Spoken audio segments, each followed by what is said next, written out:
Wait, why are we spamming one? Did I miss something? Hello everybody. Let's get this all switched over. Why is my MX bikes not appearing? This isn't a good start. But there we go. Okay. Right. Hello everybody. First stream of 2026. Let me switch to live chat instead of top chat. Let's remove that. Right. How are we doing? No, the first person banned to 2026 is Ols. I already muted Ols for 10 minutes just because funny. So I don't really have a plan today, to be honest. I just thought it'd be worth throwing a stream up since I didn't upload a video for today. I think what I want to do is, to start this off, I'm going to play some rutted Blockout and also the SPX test track. And then I think after that, I'll probably throw up the 2026 Supercross tracks on a server, and we'll just rotate our way through them. I'll do it without collisions, just so we don't... I mean, I'm not in the mood to get like angry today. I just kind of want to chill and practice a little bit and get better at the game somewhat. So, should we block out first? I mean, if anybody remembers the last donator-thon that I done, like, this track used to absolutely rattle me, and I'm a little bit more in tune with my settings now. I see Splash in chat. Splash, I'm still using your leaning settings that you sent to me, but this is something that I've been messing around with over the last 2 weeks or so. It doesn't matter what I do to the Yamaha, it's just not my bike. It's just not my bike. I don't get... I never feel really comfortable on it at all. And I found a bit more success with the KTM. Now, it's worth mentioning, on this track here, I don't think there's too many of them on SPX, but on Blockout specifically, there are some big lines, for example. So this rhythm section I'm in right here, quadding all the way out into this corner. To get it on a KTM, you have to be pretty much perfect. And I think that's one of the pros towards the Yamaha and the Fantic. However, since we're going to be playing replica tracks as opposed to custom ones, I don't think too many of them outrageously big quads will exist. Touch wood, hopefully. So I think the KTM could end up coming good by the end of it. And I also know the KTM's a little bit better in a road. I go through the whoops really, really well on the suspension I have on the KTM as well. So we'll give her a go. We'll see how it goes. Should be some good fun. Because in terms of just lap to lap, I was feeling super comfortable on the Fantic. However, I know the Fantic's pretty booty cheeks in the road, and I also know that for whatever reason I can't get it through a whoop section to save my life. Well, like fast, that is sketchy. So I couldn't imagine once the whoops get eroded as well on top of that, it'll be very, very sketchy for me to try and do consistently. So I'll go back to what I kind of know, what I'm comfortable on, and that is the KTM. I went back and watched last year's Anaheim 1 last night when I was also on the KTM. That was just after we had an OEM pack update, so everyone was kind of working out what they like and what they don't like. And I think I had a really good start in the main, went down in the second rhythm section, and I crossed the finish line on lap 1 in, I think it was 16th. And I came all the way back to the podium, which was very, very good race. But I was very aggressive there. Like, I took a lot of people out, more than I usually would, so maybe I need to rechannel aggressive Lins for 2026. That could be a fun time. This model swap, I'm guessing it was paid for at some point, but I just scrolled back through my DMs with Dashpack because I was just searching for bikes that weren't like a Yamaha or a KTM, because obviously I've seen the bike so much, but I don't believe this is a free model at all. All I need now is for Mr. BP to stop playing Arc Raiders for 10 hours a day and actually make me a skin ready for A1, and then we'll be good to go. Are we, I'm quite excited to watch real life Anaheim 1. And whilst I am a big Jet Glazer, I think him not being there will actually make the racing a bit more exciting. I think it'll mix things up a little bit and give more people a chance to win. I had a look, there's a gambling website in the UK called Bet365, and they are one of the only ones in the UK where you can bet on the Supercross, like put money down on who you think's going to win and things like that. And they've got odds for who's going to win the championship. They've got Austin Faulkner at 150 to 1 to win the 450 championship. Could you imagine a world? Imagine a world where Faulkner hops up onto a 450 and goes and wins the chip in his first year. That'd be crazy work. Hello, Aiden. Hello, Reed, as well. To my knowledge, the next OEM update I don't think is going to be until just before the GP season starts. I don't actually know when the GP season does start. It'll be the same time as last year, but I can't remember when that was, to be completely honest with you. I'm doing very well, thank you, Griffin. I actually think Kenny's got a really good chance of winning a good few races this year, maybe even winning the title. I think he needs to get off to a good start, because I think the other boys are going to be trying to get to grips with their new bikes, whereas Kenny just looks good on the Suzuki anyway. So I think if he can get a bit of a buffer before everybody else kind of catches up in terms of their momentum and just how they feel on the bike, Kenny could be with a good chance. Strangely enough, the bookies only have Cooper Webb at 6 to 1 of winning the championship, and it's like, damn, 3 times champ, and you're putting him at 6 to 1 odds. It's kind of crazy. I think they've got Chase as the best odds, which is strange. Like, new bike for him. Hello, Stovepipe. Hope you're doing well. Yeah, gamers. I am officially... I know that we always throw around the unk word anyway, just because I'm old in terms of community age.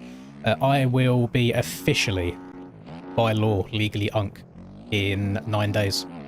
On the 16th of January, I turn 30. So feel free to throw as many unks my way as you wish. I'm probably going to just start renaming the streams like #1 unk POV or fastest 30 plus POV in MX bikes. That's a good way to scumbag it. Oh, I didn't want to be in third gear. That, it works. It tracked pretty well.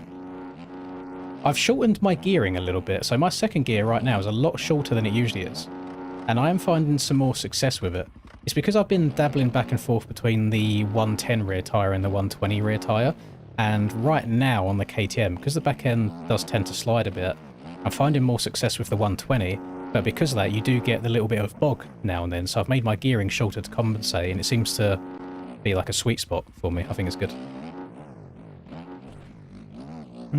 How to lean up in the air? You just lean forwards on your stick. So I'm just pressing forwards on my right stick there, and it kind of pulls yourself in towards the handlebars, but if you're in this static camera and you do it, it won't happen. You have to be in the dynamic camera for you to be able to move about.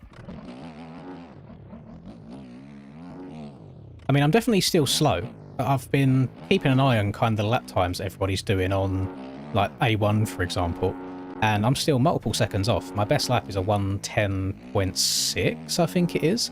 But then at the same time, I don't think I've ever been particularly good on just a really, really fast flat track, so I'm hoping when the roughness comes in and hopefully the KTM can show off its strengths a little bit more, that might help me be a little bit further up the list for qualifying. But I think we can all agree right now, so between what you're seeing right now and how I was back during that donatathon on the few attempts I tried this, it's night and day difference. Like, it's so much more comfortable than it was.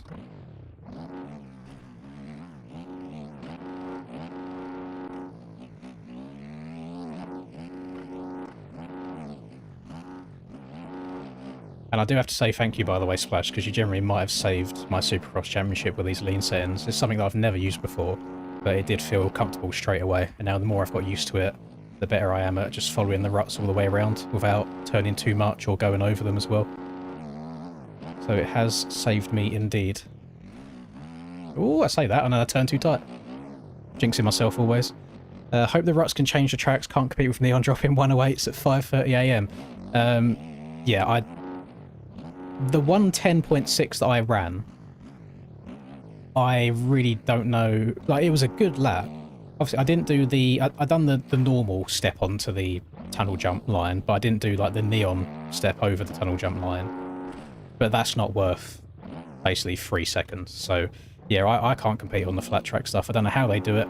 I've seen the way that these guys rail like the flat bowl turns just stood up, getting perfect traction. Anytime I try and push it a little bit, either my front end washes or the back end slides around. So I'll wait for the ruts to come in to hopefully hold me a little bit better in the corners, and we'll go from there and see how it goes. I missed my opportunity, unfortunately, because I wanted to race EU and then commentate NA later in the same night, because Narvo's on a hiatus at the moment where he's a big family man these days with his kids. So I messaged Meatpie about it, but they've already managed to get somebody for NA, so I missed the ship on that one. So I'll just be racing EU and that's it. Getting that quad in very consistently now. You remember that I was struggling on that for quite a while too. I do think this track is still harder than the SPX test track though.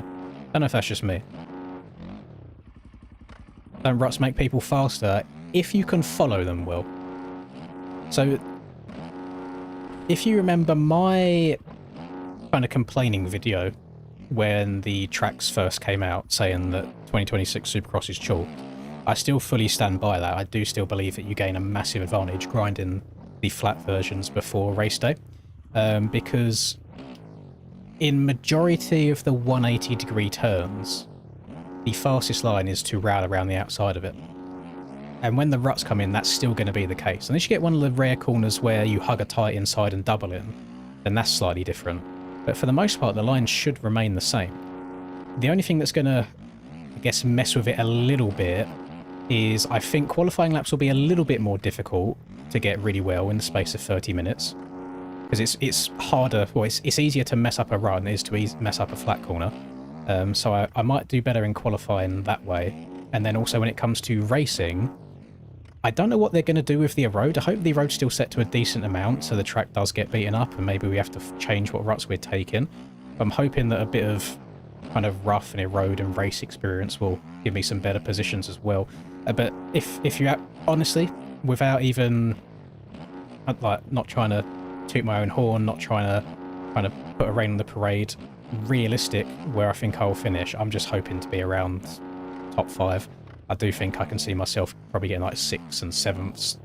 Didn't say those numbers intentionally, but that's just how it is. You know, the competition's getting pretty damn fast these days, and as Unc gets older, you know, the eyes are getting worse, the reaction times are slowing down. I do need to put one more excuse out there early on. The new PlayStation controller I bought is already messing up, so now I've bought another controller, which is actually meant to arrive on the 9th. It's meant to arrive Friday, but I don't think I'll switch to it for A1. I think I'll switch to it for the round after, because it's a game, sir, and it follows like an Xbox format where the left analog stick is higher than the right analog stick, and I've been using PlayStation controllers since like 2018, so it will take more than a couple of hours for me to get used to that kind of layout. So I'm not going to change to that just before race day. So I'll use a semi-busted controller ahead of that. And it's pissed me off a bit, this controller's already going, because I don't feel like I abuse my controllers at all. Like, I'm gentle on the sticks, you know, with my inputs. I don't slam them at all. I don't throw controllers from rage or anything. But the right trigger's getting a little bit clunky to where it doesn't smoothly go in, so modulating the throttle's hard. And then the left stick, if I'm moving it up, it gets to a certain point and then it kind of clicks the rest of the way up rather than smoothly going. So very, very, very strange. I'll try show them hours. Let's see what my hours have been. Been playing a good amount in the last couple of days, and I have been leaving the game open. 23.5 hours in the last 2, so I feel like that's a pretty respectable amount. It's not quite the 170 hours or whatever it was that we had during that donate-a-thon, but it's still a decent amount of hours nonetheless. yeah, I'm gonna be racing.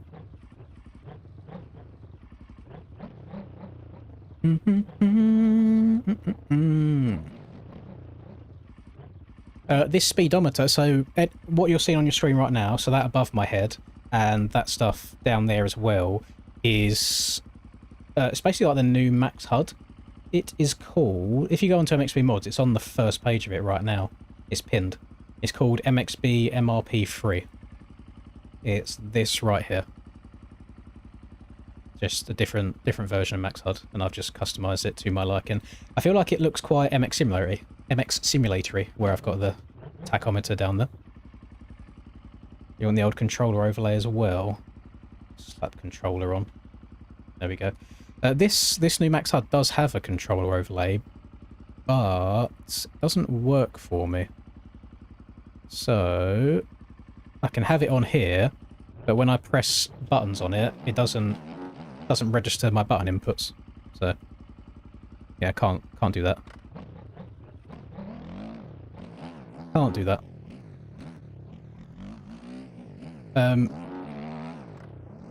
I don't even... it's tough, because I want to express my opinions on this Supercross Championship without it seeming like I'm coming across in a super negative way, because I'm still, you know, like, somewhat excited to get back into a Supercross season again. Like, it's nice playing and booting up the streams, etc. But the more of the tracks that I play out of this track pack, the more that the overall scaling and spacing of jumps and things like that really perplex me. Like, I'm not sure what the overall goal was. Some tracks I feel like I can get just zero flow going whatsoever. But again, that's why I'm hoping when we get some roughness and some ruts added in there as well, it will make the tracks a little bit more fun. A little bit more fun for me. I found a couple of issues on some of them, like I think there should be a few invisible barriers in the sky on Daytona to stop any outrageous lines. There's a few tracks where you hit tough block collisions when you're nowhere near the bales, so little things like that, like timing gates. There's a corner on Daytona that you can just fully cut and your lap still counts. So I'm hoping that these things can all be amended ahead of race day, and then, to be honest, I think if they're fixed, the racing should still be okay. Should be alright. Oh, I forgot where I was on the track. Try quadding in. Can't do that there. Class lock, to me, I don't think my opinion on it matters too much, Geo, just because I'm sole 450 anyway, so it doesn't really affect me. I can see it from both angles, I will say. So, I know it's not the question that you asked. My opinion on it should be, let's just scrap 250 coasts and make the 250 championship actually mean something. Because to me, how it is right now, it just feels like if you win a 250 championship, it doesn't mean anything. It's like, okay, you've won half of a championship against half of the competition. Whereas I feel like 450's championship actually means a little bit more. So to me, I would just scrap coasts and make all the 250 boys race all 17 rounds against each other, and it would be more of an accomplishment. But for what they're doing right now, I understand the logic behind it, but I do also see why people are annoyed by it. Because from my side of things, it's annoying when a 250 rider moves up and interrupts your championship battle, but from a 250 rider's perspective, if you're only doing, was it like 10 rounds you guys do when you include shootouts? Probably get a bit bored on the rest of them rounds, you know, and you probably want to like play something in your off week, so then riding 450s is a good option there. I also think, and this is not something that I thought of when they first released all 17 rounds early, is majority of people have bought that track pack already. And now this rule has come out, they've basically wasted money because they've bought tracks that they're not even going to be able to race. So I can understand that perspective of it being stinky as well. So I'm on the fence. I'm on the fence with it. Honest opinion, which I know people aren't going to like because people do prefer riding 250s instead of 450s, is if you want to race a full season, just ride a 450 instead. Like, go up to the man's class, get out of the kiddies class. I'm very well, thank you, Brian. Hope you're doing good too. And hello, Ilum, as well. Did the warm weather steal your hair? No. So it was getting a bit too long anyway. And my hair's naturally curly, so when it gets to a certain length, it starts curling up, and I hate it. And I was just too lazy to go to the hairdresser and get a proper haircut, so I just got Linda to shave my head off for me. And it's easier to maintain. It's better maintenance. And I think I might keep it this way until I finish that 50k, just as kind of like a mental thing. I don't know why, just it's a weird thing to say, but I just feel like it helps me lock in a little bit more. Oh, actually, there's people in here that might not even be aware, because I know that video didn't get too many views, but obviously it's not MX Bikes related, so it's understandable. For anybody that doesn't know, oh, do I go through the whole sob story again? Yeah, you know what? Fuck it. Let's go through the sob story again. So, I'll make the face cam a bit bigger. Whop. So, let's move over there. As you know, I moved in with Linda about a year and a half ago. Because of that, I live 4.5-ish hours away from my family, so I can't visit them very often. Now, last time I was back home, it was around, I think it was just before middle of last year. I visited my grandparents and stuff, they was all fine. And then just after I left to come back to here again, my nan got diagnosed with Alzheimer's dementia. And I didn't get to see her for 6 months. So the time after that, where I recently saw her, I only got to see her on Christmas, well, the day before Christmas. I went to visit her. So this is a woman that her entire life, she looked after herself. She went on daily walks. She ate healthy. She never smoked. She only drank on like occasions like Christmas, for example. To see her go from a perfectly healthy woman to now being in a hospice, like an old person's home, and not being able to string a sentence together because her brain has basically just given up on her because of dementia, it's kind of shit. You know, it's sad. Nobody likes to see that happen, and I know people on the channel have had a similar thing. They left that in the comments of the video as well. And I've basically just thought, I can't do anything to help. I'm not a doctor, you know, I can't help her in any way. So I thought, what could be helpful is raising money for Alzheimer's Society.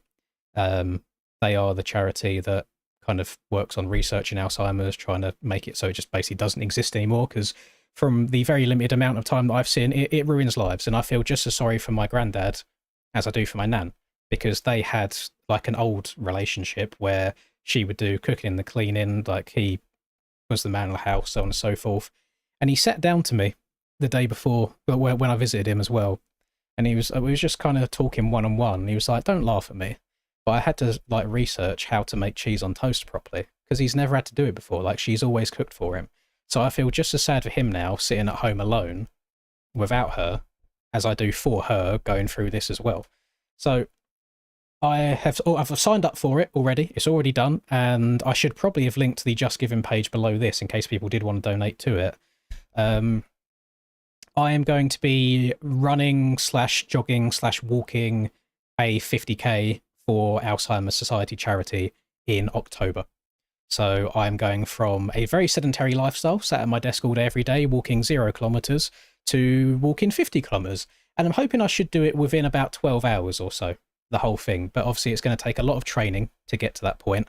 I've been going outside for a few walks now and then, like 5k, 6k, just to put some miles onto my feet, just to like build up the strength.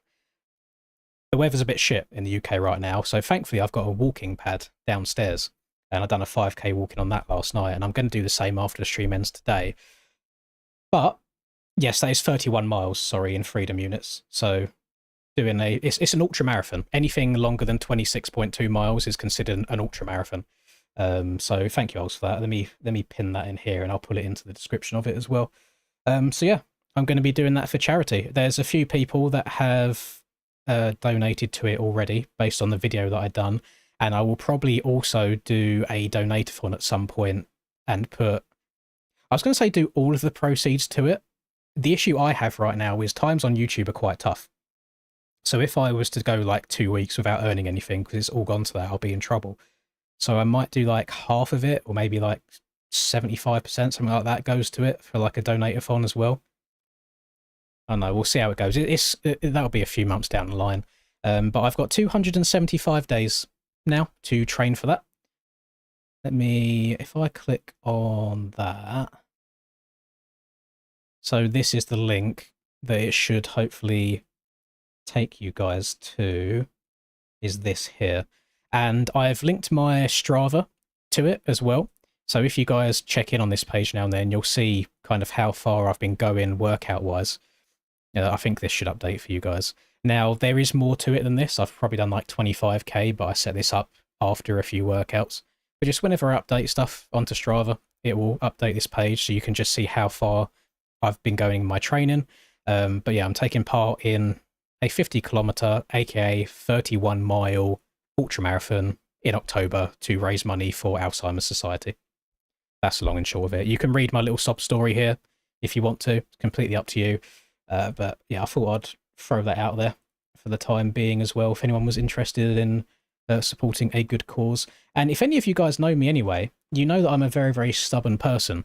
So even if I have to end up crawling my way across to the finish line, I will do. Because if I don't finish it, it's not me that I'm failing. You know, it's kind of her that I'm failing at the end of the day, and I won't fail her. It does. I've never been much of an empathetic person. Like, I don't show much empathy or sympathy for people in day-to-day life. But when it's someone that means that much to you and it hits close to home, it really does I don't know, you feel it a lot more. So I just wanted to try and do my bit in any way possible to help the cause out. So yeah, it is what it is. In lighter news, it's a good or a bad thing, whichever way you look at it. Well, Linda pulled up on her phone to me just now. Apparently we've had a weather warning where this weekend, for us, apparently we're meant to get between something like 12 and 20 centimetres of snow. Which, if that actually happens, we never get that much snow. That's crazy work. So I might have to go to the store tomorrow and just, you know, stock up on food and drinks and stuff like that as well. I also need to take my car for a run because I keep leaving it for like a week at a time and the battery's draining. So the car won't start, and then I've got to call somebody out because it's too cold, and the cold just saps the life out of the battery as well. Oh, thank you very much, Sam. I mean, people have left quite a few nice, kind words, which I really do appreciate. Yeah, if you want to support a good cause and make your boy's pain and suffering worthwhile, then you know where to go. That link's there if you want to. Day's been good, thank you, Reed. Sewed up a bit of SPX, and then I'll throw a lobby up after doing that as well.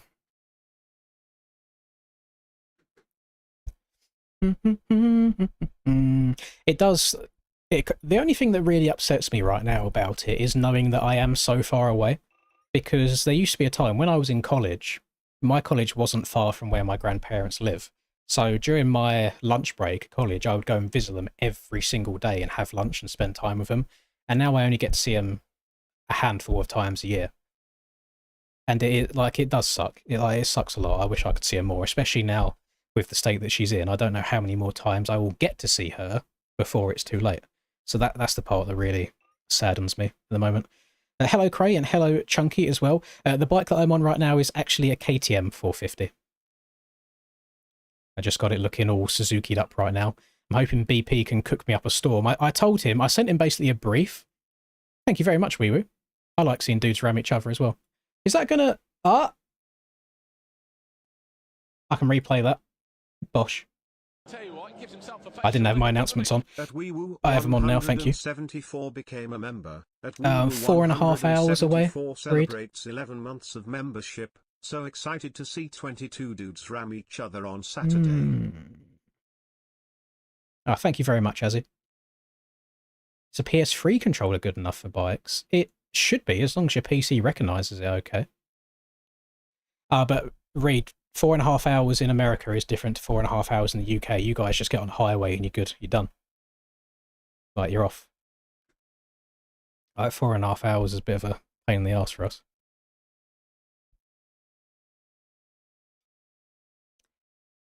In terms of whoop technique,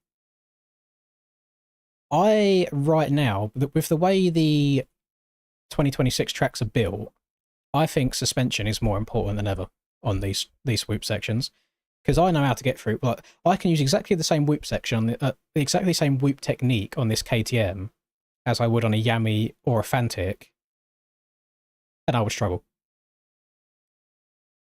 So I don't know. I'll show you when we get to the SPX one. But basically, I gave BP the brief. I said I want the bike to be yellow front and yellow shroud, and then I want the back to be either like a normal blue or like a cyan blue, and then he can do whatever he wants with that and see what he can try and cook up. And then I'm going to have all the new FXR gear that he's making as well, so that'll be nice. We'll rock that. Yeah, my general technique for whoops is I will sit down and lean forwards as I hit the entry whoop to try and keep my trajectory low so I can get on top of them rather than jumping into them. And after that, I'll just stand up and either lean back a bit or stay in the middle of the bike. It all depends what the bike's doing. You have to kind of react to things really quickly. Kind of constantly move around as much as you can. I definitely think the KTM is better in whoops. You know, the crazy thing is, though, you could have a suspension that works really well in the whoops on like 110 rear tyre, and then if you go and change it to 120, because the tyre grips the top of each whoop more, it affects how the bike handles through the whoops as well. So little adjustments like that make a big difference as well. I usually find that you tend to swap side to side a little bit more on the 120 in the whoops, just because, again, the tyre is gripping and kind of kicking you about a little bit more. So we'll see how that affects me when the road comes in. But yeah, I'm feeling much more comfortable now than I was even just a month ago playing the game.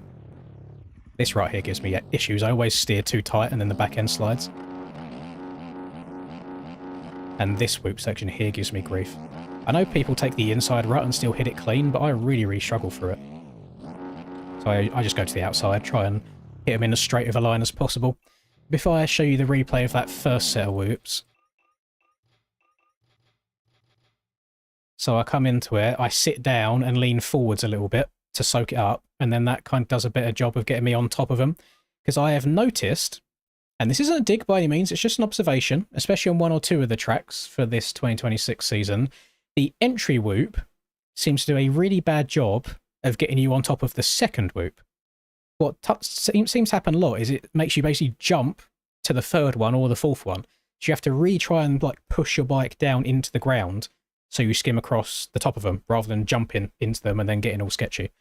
So that's what I'm doing here, where I'm sitting down. It's to try and soak up this bump so my bike goes forwards rather than going up. And then you can kind of get on top of them. And then you either stay in the middle of the bike or you kind of rock back depending on how hard you're hitting each one. Just takes a lot of practice. I mean, this second set of whoops here, I don't hit them clean every lap. I get sketchy probably 50% of the time.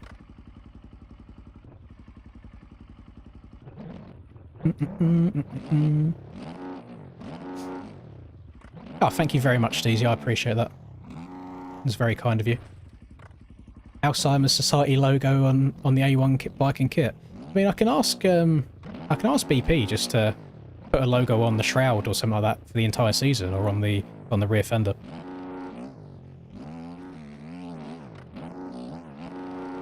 Because I'm not somebody that changes bike skins very often once the season starts. I'm usually pretty locked in with the one.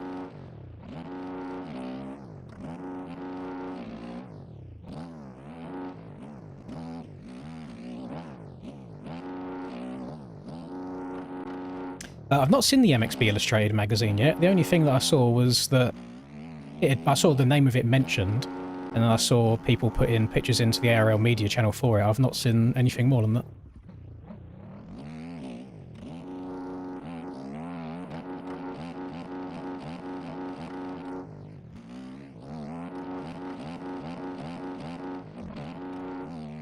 But I can tell you, how I've just hit that second set of whoops there, I was not doing that on the Yami or the Fantic. Like, I struggled so much on them too.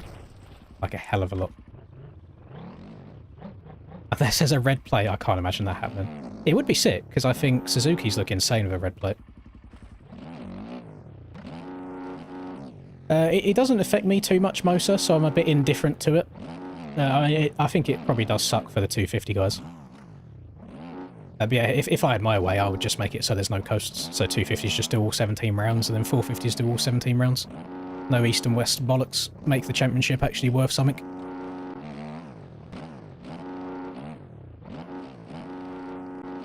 You can look at it from both ways. It's like, if you start the championship on a 250, and then you switch to 450 rounds later on, you're not really going to care as much, so you can get in the way of people's championships.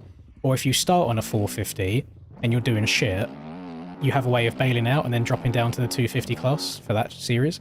And it's like, if you're going to commit, like, just ride a 450 for the full season. You've made your bed, lie in it. Like, you shouldn't be able to just wimp out, you know? I do think... Well, I don't think... no, I don't know how much testing was done on the 2026 tracks on a 250, because there are some tracks where their lines are just outrageous. I struggle to get some of the jumps on the 450s, but then I am washed in a mould, so can't keep up with the young talent. I keep tagging my back end on everything. Oh, I missed it.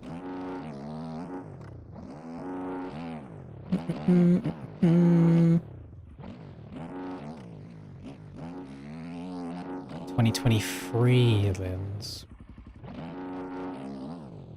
Did I do any 450 on NA though? I thought I was only doing 250 NA and then I'd done 450 EU. I think I remember my last 250 race in NA. I think it was on Daytona, and I rage quit halfway through because there's something about the way the 250 riders ride in MX bikes, and it's like all caution to the wind. If you're in my way, I'm running through you. And I feel like in the 450s, there's a lot more. I don't even know if sportsmanship's the right word. It sounds a bit cringe. People are just a bit nicer to each other. You give a little bit more room to each other. You don't race through each other. You kind of race around each other.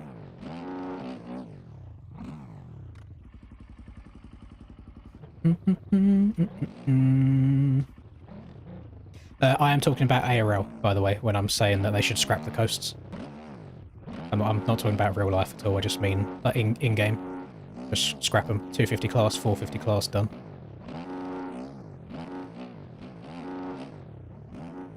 It would make the 250 class a lot more exciting to watch as well, because there'd be more comp.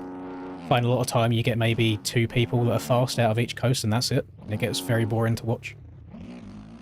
Especially with how the format of the night is, where it's all staggered, so you have to sit and watch the 250 main before you watch the 450 main. It just, having that class be more exciting, I think would be beneficial for everybody. Because like, if you're going to win a championship, surely you want to say that you raced against the best people you could do. So why would you want to race against half of the 250 class for 10 rounds and that's it? Like, you want that championship to kind of mean something, and you want... I mean, that might just be me. I know I don't really have much of a chance of winning anymore, but I still do like racing against the best people. So it just makes the competition more exciting.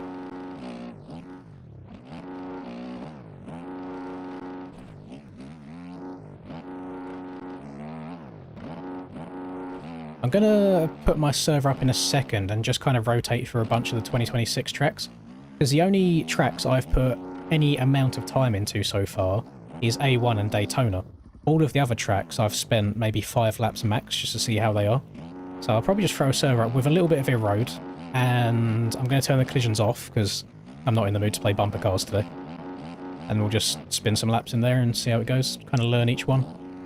Well, I say each one, the stream is not going to go on long enough to do all 17 rounds, but we'll learn them as we go.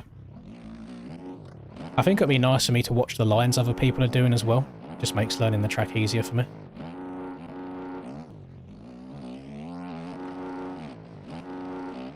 Which I'll probably end up doing quite a bit in... I probably don't... Nah, never mind. I was going to say I'll probably do that a bit in qualifying this year.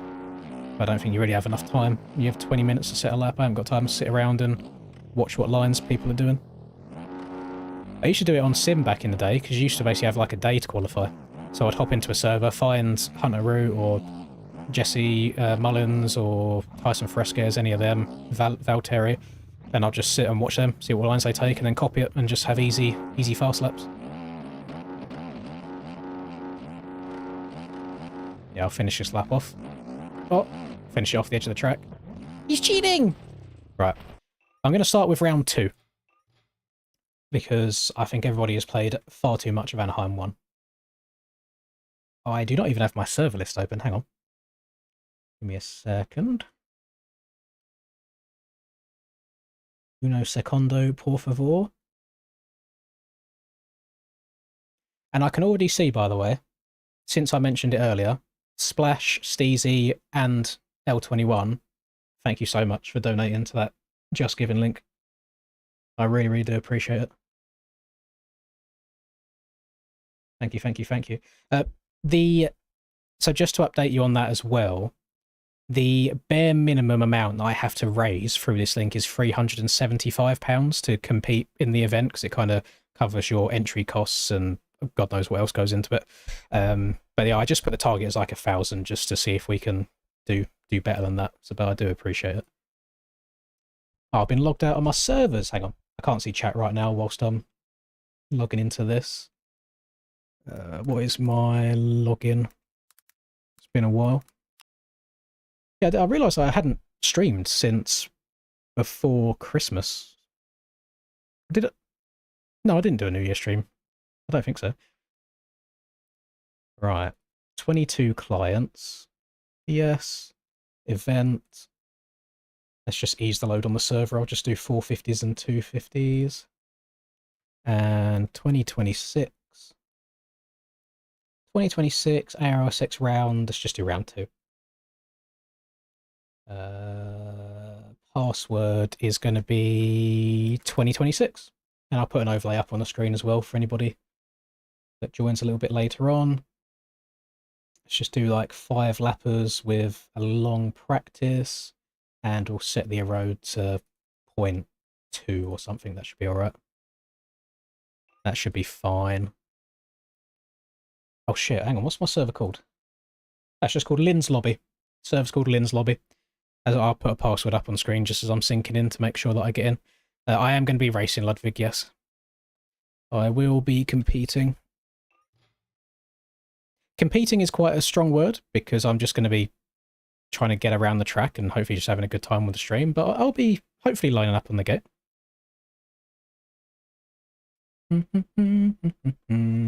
Yeah, I appreciate it, guys. Part of me, like in my brain, I'm like, oh, it might be cool to kind of document the training and the event and everything. But then another part of me is like, Lynn, you're going to be blowing out your arse the entire time anyway, because you're incredibly out of shape. So are you really going to be able to hold a camera and try and add some sort of production value to it at the same time? Whereas I feel like during the moment, I'll probably just be in my feels, especially as you go across the line. Might shed a tear or two, actually completing an accomplishment in my life for a good cause.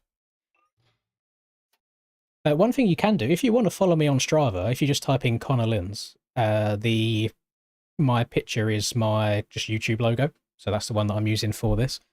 I have another one from like years ago that I don't use anymore.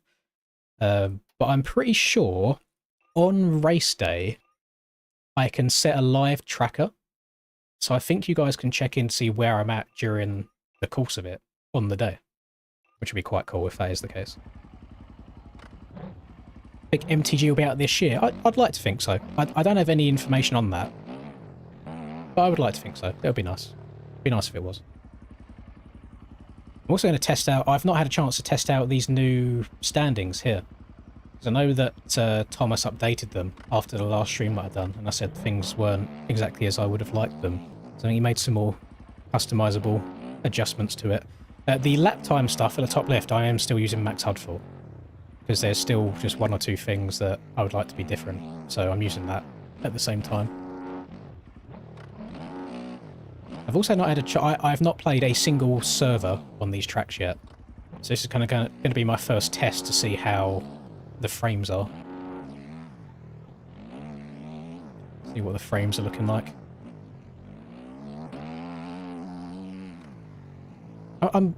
The thing that makes me curious is because of the scaling on this, and it is so high speed. Like, corners like this here, because there's probably going to be a tight rut on the inside, maybe a rut all the way around the outside, or maybe a rut that cuts down a little bit early on the outside. I forgot to turn collisions off. I just don't see a world where railing the outside isn't going to be the fastest option anyway. And then same with this here, you're just going to kind of go across 90, hit that as hard as you want. So I'm very curious from a actual like racing perspective. Same here, you're just going to rail the outside because it's just before a whoop section. I'm very curious to see how this is going to work and how easy it's going to be to pass people. Like, Supercross in this game every year is always a little bit techie when it comes to trying to overtake people. It's always a little bit... It's usually one-lined, whichever way you look at it. So I'm curious to see what Stoney does. Okay, I'm going to go inside and go double triple. What do I weigh right now? Too much. That's really the only answer I can give you. A lot. I'd probably, if I was to do like BMI, it would probably say that I'm obese right now. Like, I'm a big boy. And that'll make it easier as well, as going longer distances, shedding some poundage. But yeah, like I said, I got 2. I'm guessing the fast boys are quadding into that. Yeah, shedding a bit of weight. Make it easier on the knees and the feet. So don't... That's plus... Maybe it's because I haven't logged the lap time yet. Let me see what these stand-ins say when I've completed a lap. I feel like I'm having to do too much math in my head rather than, hey, the person in front of me is this far ahead, the person behind me is this far ahead.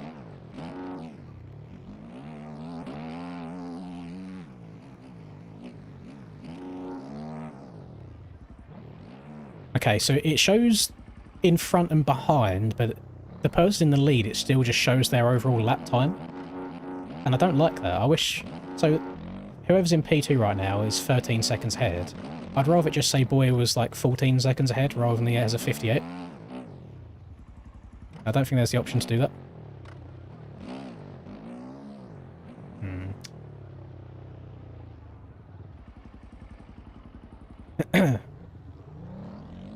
Yeah, so that quad over my shoulder right there, after this next left-hander I'm going to hit, it's quads like that I really struggle to get on the KTM because I find it slides a lot more.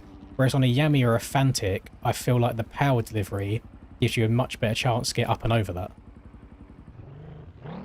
I just don't know if I can do it on this. Oh, I'll stretch it. There we go. I'm also trying to get used to the new stand-up tech. See people standing up everywhere, rather than sitting down in any of the corners. I do think, I mean, like here, if they put an inside right here, like I still don't feel like doing that would be somewhat viable compared to just railing the outside as well. I don't know. I don't know. We'll see. There is no point me complaining about something before it's happened, so we'll see what race day's like. And then if A1's asked, then I can I can complain about it then, can't I? But we'll wait until then. Skirt. Very big back. Very big back indeed. I'm definitely over £200, I think. I don't think I'm too far over it. I don't... Oh no, my phone's in my pocket. Do a conversion. And I can promise you that £200 is not muscle. That is all lard, all stored in the belly and the thighs. Let's do a conversion. I'm 212 right now. 212. Do I prefer running or cycling? I'm so sorry. I used to Zwift years ago, if anyone knows what Zwift is. That's actually during lockdown I used to Zwift. I got into really good shape then. So it's a stationary bike, but it's basically like a video game. So open world cycling, and you can do competitions and stuff, but from the comfort of your home. I don't like cycling outdoors. I don't know if it's just because of the roads and stuff around here. Like, I don't really desire riding on roads full of potholes everywhere with really narrow lanes with cars trying to hit you all the time. We haven't got nice open pathways really anywhere for cycling, at least not around me. I don't like running until I'm running, if that makes sense. Like the thought of going out for a run makes me curl my toes. But when I'm actually out and doing it, I'm like, yeah, actually this isn't too bad, and I like it.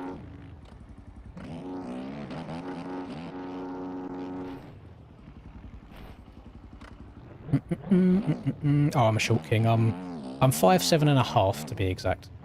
So I can actually round up to 5'8", but I feel like that's scumbag maneuvers, so I just say 5'7". Yeah, I'm a big boy. Big boy. So getting rid of a bit of the timber will definitely make running easier as well. Help keep the speed up too. One thing that I've always struggled with, because before COVID happened, when I still worked in the office as an accountant, a few of us were training to run a half marathon, and I got up to running like 7 miles without stopping, and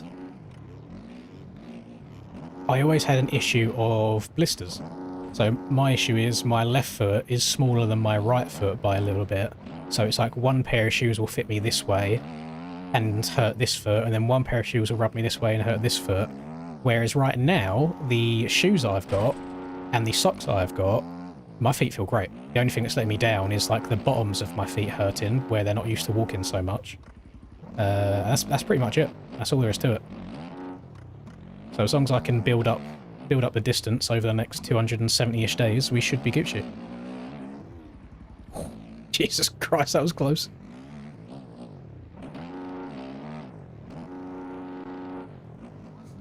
Thank you very much, Jake. Very kind of you. Uh-oh. I guess you're meant to be able to quad out of there. Quad into there. Go triple. The issue I've got here is I still stand by what I said in that video about the season being chalked, where the spacing on these jumps and these rim sections are all kind of fucky. So it's like one triple is a different size to another triple, is a different size to another triple, so on and so forth. So I do still have to kind of learn each track rather than just, okay, I've got the scaling down and now I just need to learn the layout. I've got to learn all the characteristics of each track.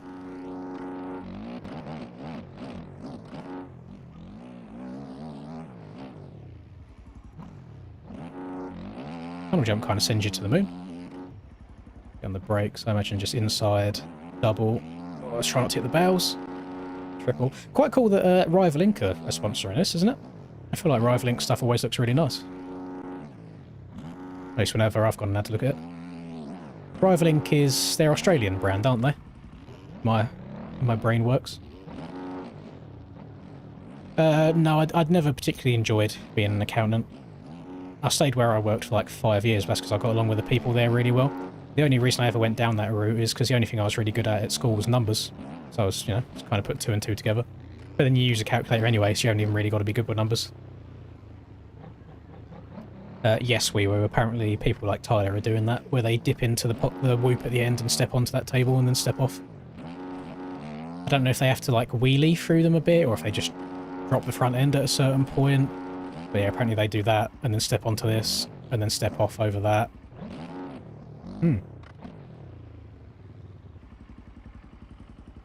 There is a way to put on the -14, you need to turn official gap in the stand-ins. Stand-ins, official gap. That's what I was running there. That doesn't change anything. You can do that to where it's leader rather than player. But again, it still just shows like the best lap time at the top. Whereas I like having it from around me. If that makes sense. So it's like, if I was reading this, it's like, yeah, fine. If this said -5 for me, cool. But then I would want this to say like +1 rather, so I haven't got to do any maths at all. Like, I like this how it is. I just wish that Jake's one was different. Like, looking at the official gap here, unless it's, I have to change like live gap? No. Yeah, I don't know. One feature that is really, really cool is, I didn't know you could do this. So if you go into here, you select a player. So let's say I want to select Jake. I can't even find Jake. Where is he? Let's say I want to select Jake. I can add him to tracked riders. So then if I go back to stand-ins now, and I turn on tracked rider marker, there's now a little marker here next to Jake. So if you're like in a championship battle with somebody, and you want to know where they are at all times at a quick glance, I think that's sick. Like, that's such a cool feature.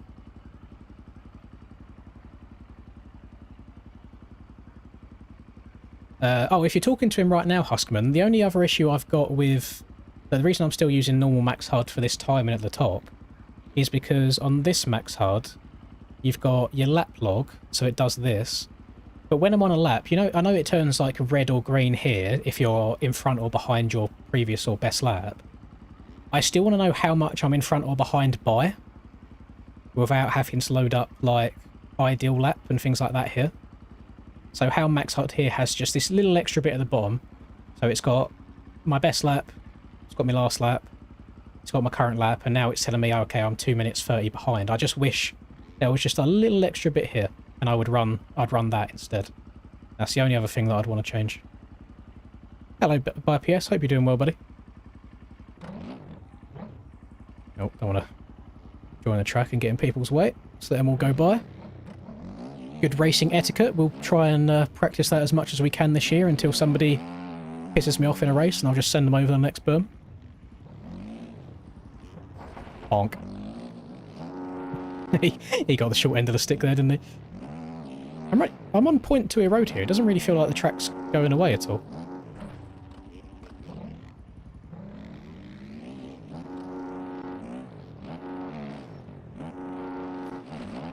Yeah, I don't know. There's something very strange about the triple scaling that he's done on here.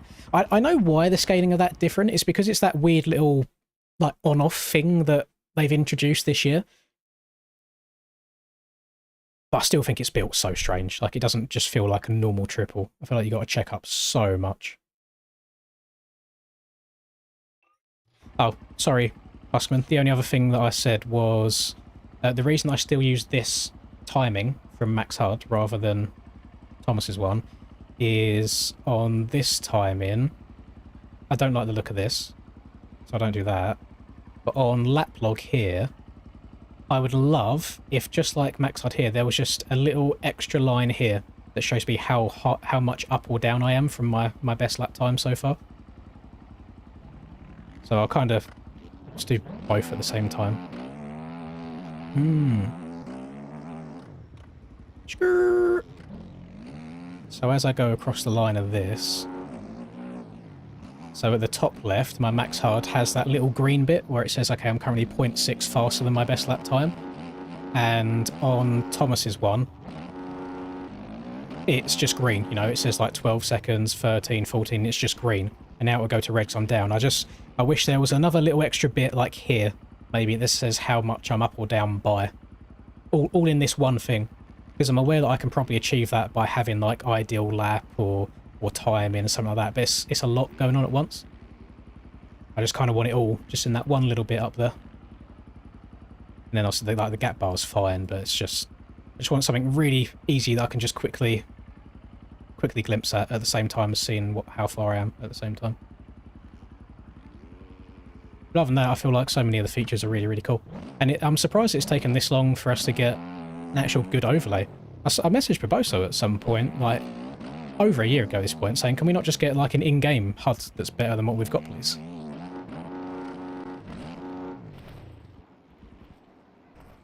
Again, am I faded in thinking that triple in should be incredibly easy on a 450? I should have to get that corner that perfect and then stretch the shit out of it. Yeah, I know the gap bar exists. It's a bit messy to me. I'm not a big. Unless, can I just like strip everything away? Because then you have to have like the red minus and the green plus. Can I turn it off? No, I can't. Yeah. I don't know.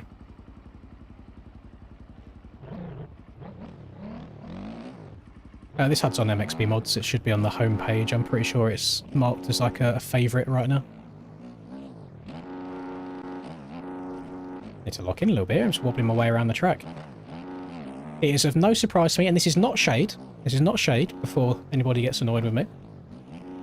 But I am seeing that the Club MX boys in first, second and third on the virtual dirt course right now. And I know they've been putting in the time. I've been seeing screenshots of old Mr. Jake Jr.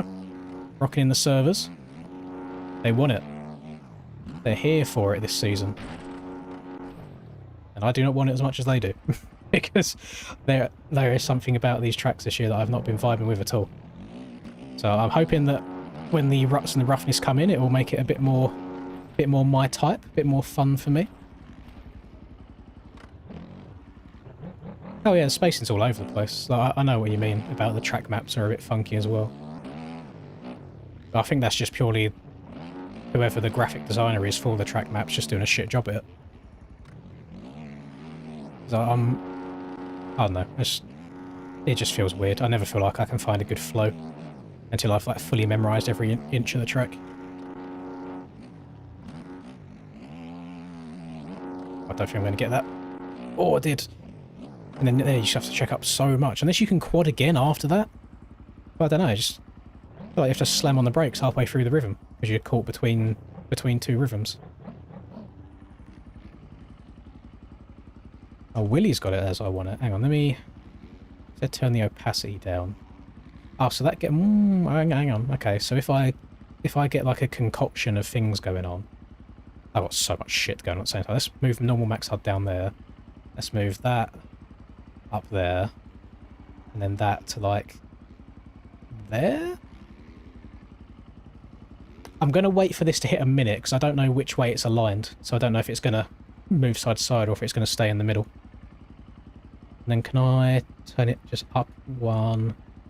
That's fucking annoying. So 110% it's bigger than these letters, and 100% it's smaller than these letters.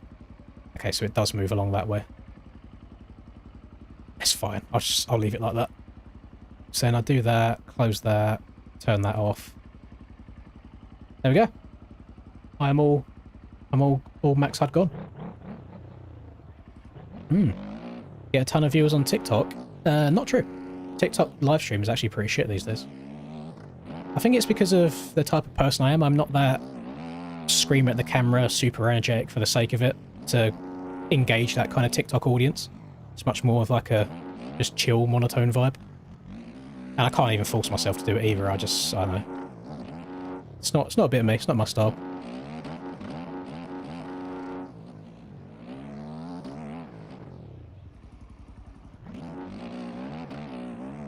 Same size, just bold. You're probably right.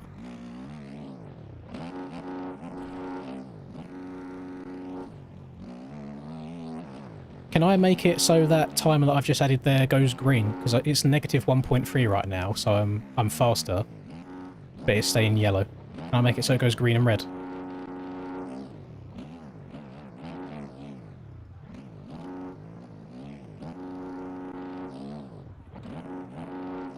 Without the bar going green and red left and right.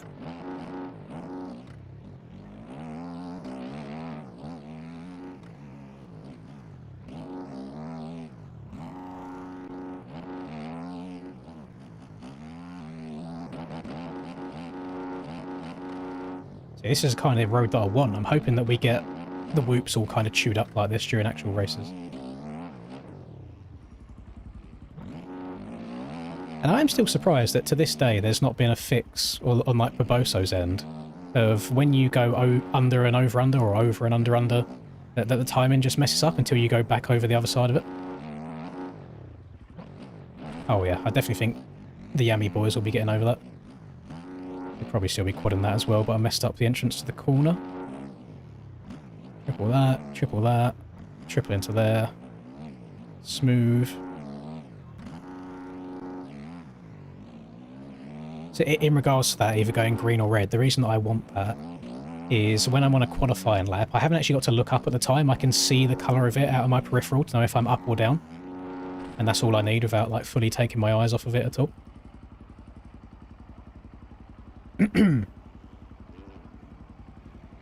Yeah, joke lane. How many years has that been broken for? I don't think it's ever worked.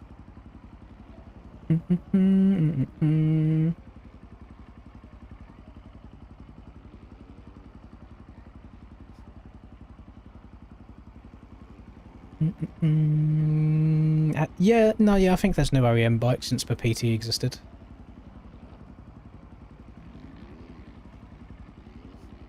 Where have I been? I've just been living. Just been living life.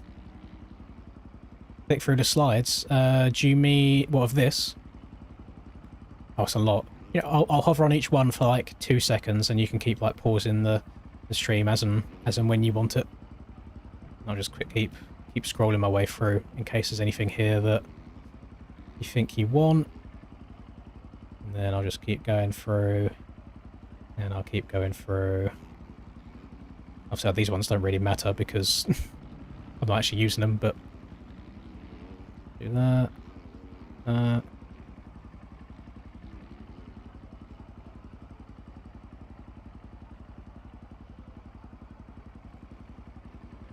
had beans and tuna. No, I do not like tuna in the slightest. Smells rank. I am of the opinion that if something smells bad, you don't want to put it in your mouth. That might just be me. How the fuck is Jake 2 entire seconds faster than me? Because that lap time that I done felt pretty good. The only thing that I think I messed up was the quad in on that like back right rhythm from where I am now.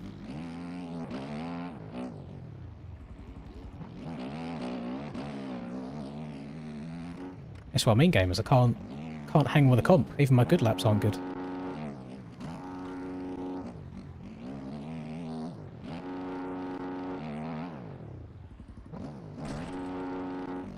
Yeah, don't know how to go over that clean.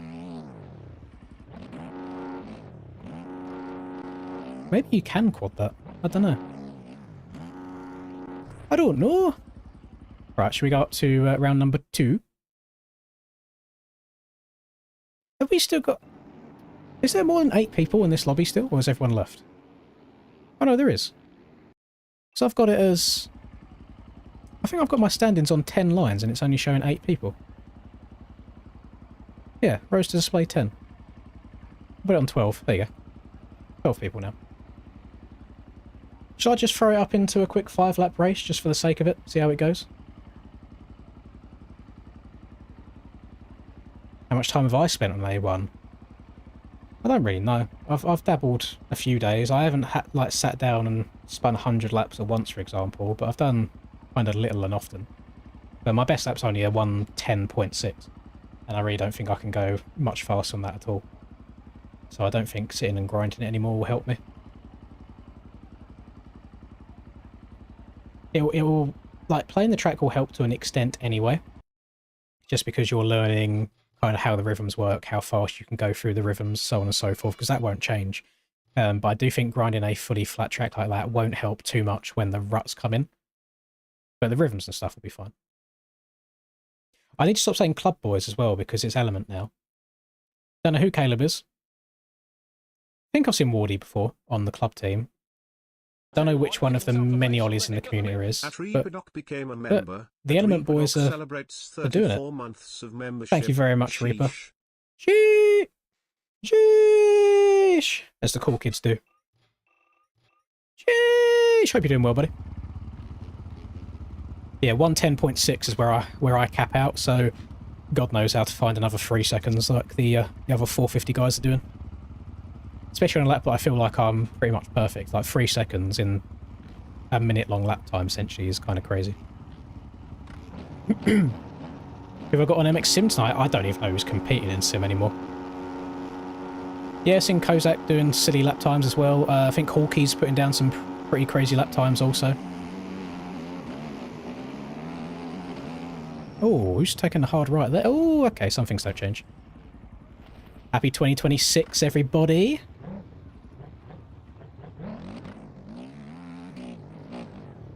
Here we go again. This is why I wanted to do no collisions. And I'll probably forget to do no collisions on the next track as well.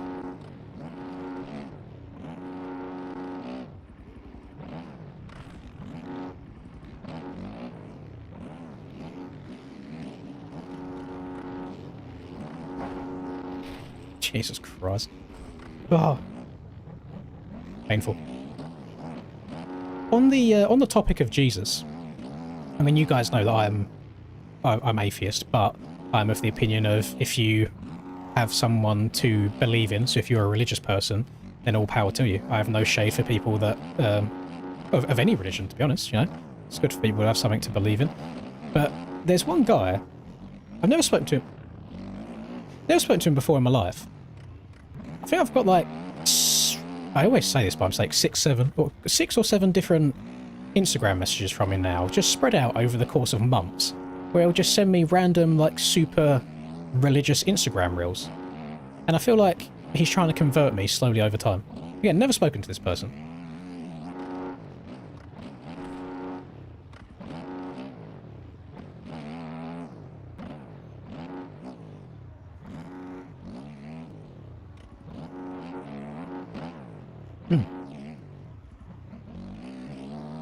Yeah, I don't mind what walk of life people are from. So who am I to tell you what to believe at the end of the day? And I think that works both ways. I think that works both ways.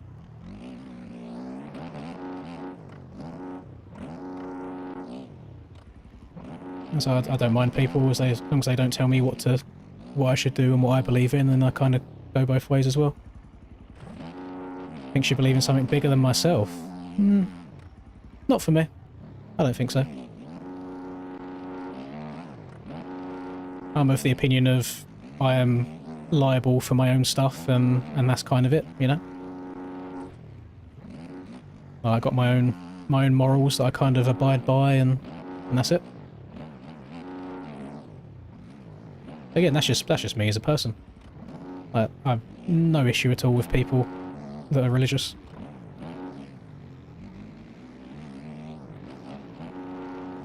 Yeah, I just found it interesting that I've just got this one guy that keeps sending me random, very religious Instagram reels that I've never spoken to. Oh, some of this road's getting quite chopped, isn't it? Oh, look at that's just KTM things, gamers. KTM munching the whoops. Oh, backflip. Just hitting these tunnels is like hitting a brick wall.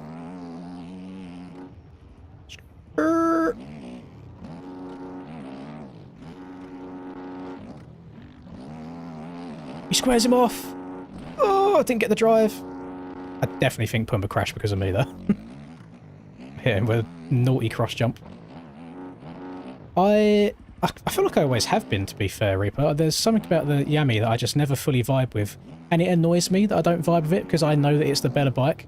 But for the sake of my own comfortability, for the sake of my own consistency as well, I'm just going to ride the KTM. I feel like it gets through the whoops a bit better, and I also feel like it handles DP road a little bit better as well. But watch me now commit to riding the KTM, and then they come out on race day and say, oh, by the way, because the tracks are so rough pre-made, we're not running any road or something like that. And then I'll be like, God damn it, what's any more disadvantages? Because I do think on the smooth versions, the KTM is a disadvantage, just the way that it puts the power down to the ground. I also would like to point out that the top 4 riders in this lobby are all on the Club MX team. It is now Element. Things like that. I feel like if I was on a Fantic there, I could probably at least get my front wheel over that, rather than coming up so short. But then I can't get the Fantic through the whoops at all. Kind of taking the pros and cons. A little bit of a trade-off.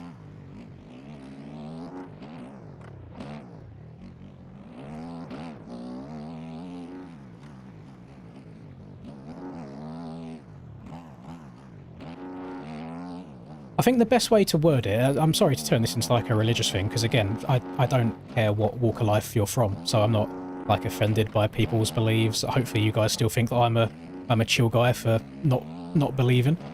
But I'm very much a person of I need proof of things, you know? And some people find that proof just in their everyday life. Maybe they've prayed for something and then something happens. For me, I take that as just like by chance.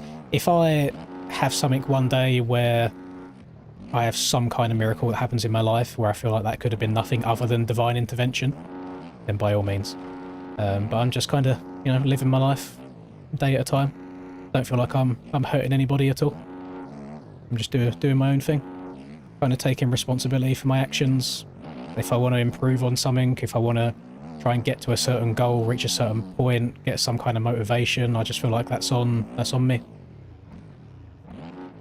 I think I'm going to be trying to ride my Yamaha a lot more in real life this year, because I have been riding a Varg last year.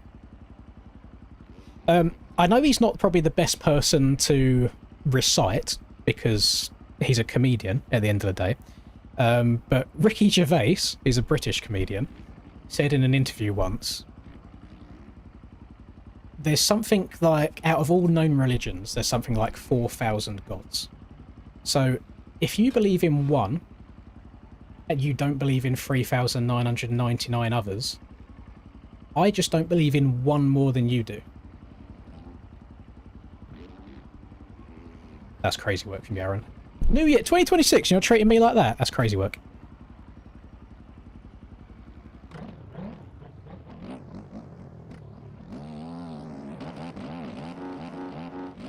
So I don't think it's yeah, I don't think it's crazy to not believe. But then at the same time, I'm atheist, not agnostic.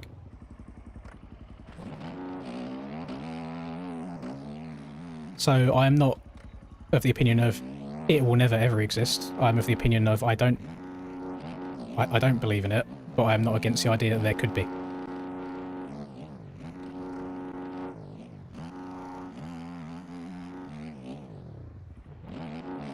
What do you mean that made no sense? I'm saying there's 4,000 there's 4,000 gods out of all the religions that exist. So if you believe in, let's say you're Christian, if you believe in your, like Jesus, or your one Christian god, then there's 3,999 gods that you don't believe in. So for me, instead of believing in one, I believe in 0 out of 4,000. Yeah, I don't mind at all. I feel like faith is something that like really helps a lot of people. I feel like faith is something that some people really, really need and hold on to, and I just don't. And again, this is getting into like a really murky territory, whereas now I feel like I'm offending people where I'm not meant to. I'm just saying how I am as a person and Like, you shouldn't be offended by that in the same way that I'm not offended by how you are as a person. I did not want to go down this slippery slope. Okay, before I get myself into any more trouble, let's go on to round number 3, shall we? Round numero 3.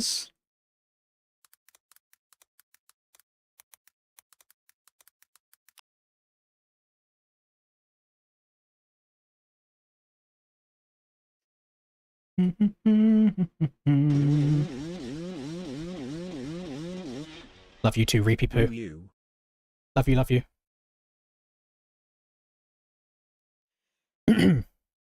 If God showed me proof, how would I feel? Then yeah, I'd accept it. That's what I'm saying. Atheist is just not believing, but not denying that there could be one. I treat it in exactly the same way as ghosts. I will believe ghosts are real if I see a ghost. Or if I feel like a ghostly presence, for example, but I haven't had that. And listen, if the man of faith himself, Reaper Doc, still loves me and my beliefs, then I'm sure other people can as well.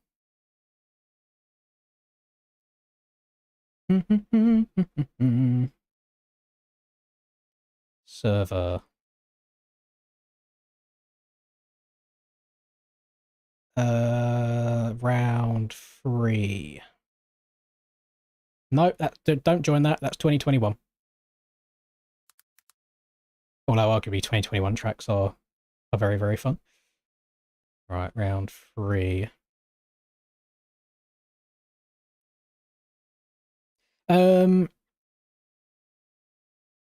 Reaper, am I correct that Anaheim 1 IRL is one of the rounds that you usually go to? Or am I faded?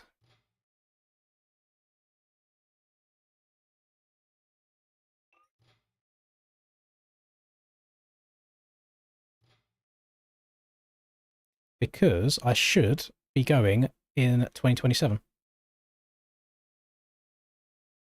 Oh, it would help if I started the server, wouldn't it? There we go. There we go. You know what, Ireland? You're not wrong. You're not wrong. Usually, well, the people that have been arrested for saying things online in the UK, usually it's from like a racial perspective. Because everybody gets offended for everything. It's not usually on a religious basis. So as long as I say no to racism, I think we're Gucci. No, Papiti stopped for, I think, well over a year at this point now.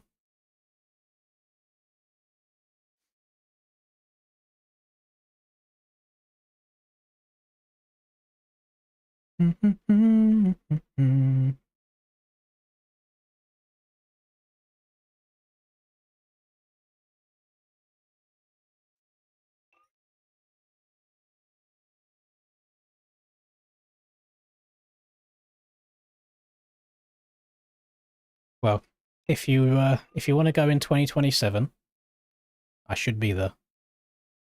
And that's the same for the rest of you American folk that I never ever get to see, because I live far too many miles away. 2027 A1. Should be going.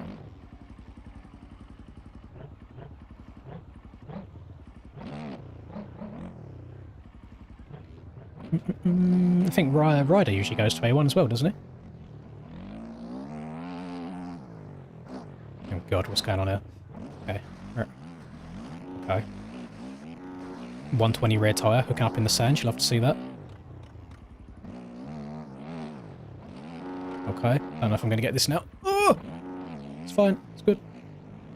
And then if Ryder's there, then that probably means Mr. Kiki Wiki will be there. It'd be nice to meet a few people that I've never met before from the bike scene.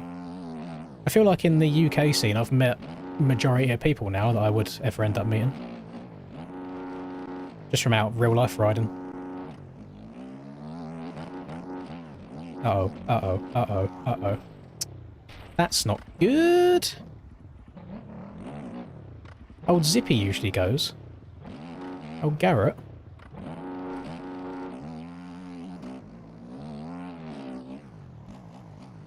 Ever thought about moving to the US?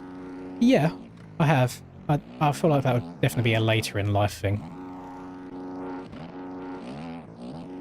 It'd definitely be later on, because I wouldn't want to move away. Like, whilst I'm a long way away from family right now, I wouldn't want to move to an entire different country.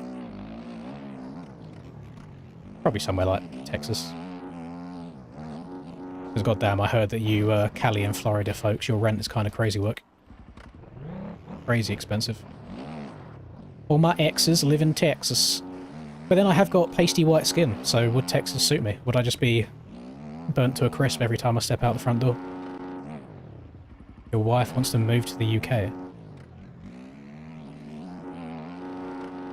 I take it from me, Reaper, there is nothing here for her. There is nothing to aspire to. Everything just keeps getting worse and worse.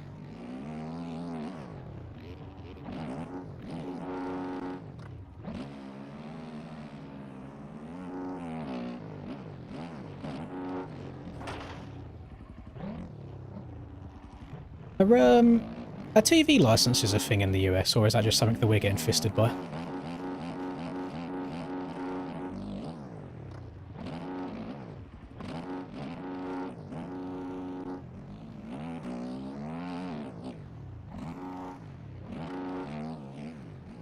So in the UK, it's illegal for you to watch any kind of like live TV without having a license for it. And it's something that I think it's the BBC that it's all about. But there's... how do I do it? They're so aggressive in like the emails and the letters that they write to you. They almost like scare people into paying for it even if they don't need it. And it's like, when we first moved into this place, I don't watch live TV. Like from a TV downstairs. I'll watch YouTube videos, or I'll watch like Amazon Prime videos on demand, like I'm watching series, stuff like that, or Netflix. So, thank you very much, Chris's. 33 months, hello. So as soon as we moved in, I wrote to them and I was like, we do not need a TV license here, we do not watch TV. Every couple of months, I'll get some kind of email or a letter saying, did you know it's illegal to watch TV without having a TV license, blah, blah, blah. And it's like, one in so many people actually need it and would be charged this much. And they can just randomly show up to your front door whenever they want to, no appointment needed, and just say, I want to check your TV. I said, no, fuck off. You're not coming in. Kind of crazy work.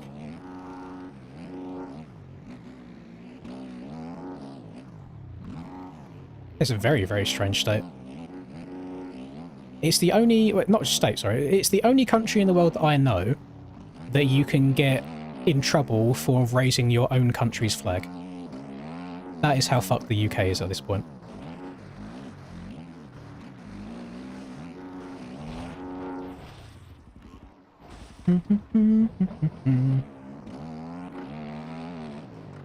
Peacock's fine because you can watch live streaming services that you pay for, because it's not like, because I can watch on like my computer, for example. Like, that's okay.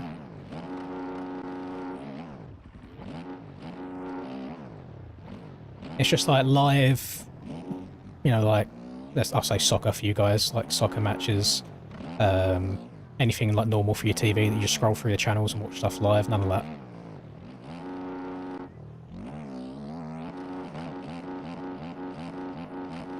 And that's something that I do love about the Americans is, I know not all of you like it, but I'd say as a rough percentage compared to the UK, how patriotic you guys are, like how much you love your country, as opposed to...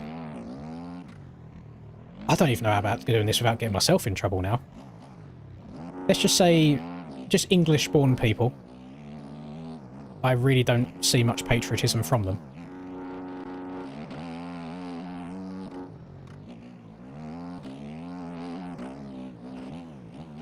One of my dad's old work friends, he used to have a Great Britain, or United Kingdom, whichever one you prefer saying, flag in the back window of his van.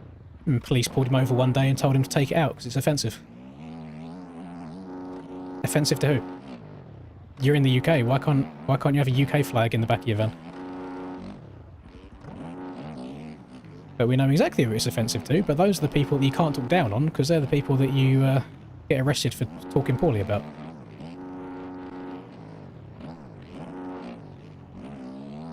And on the flip side, if you was to go over to let's say like Qatar, Dubai, Saudi Arabia, you would have to abide by their rules and their laws, rather than it being the other way around.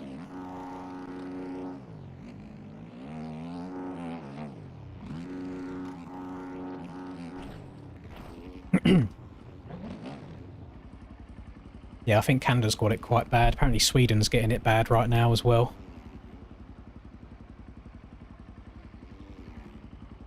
Yeah, I'm waiting to get the FBI, open up!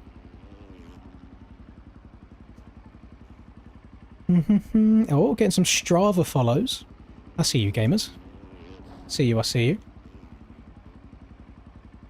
Hello, Jerry. Good to see you here again. Happy New Year to you, sir.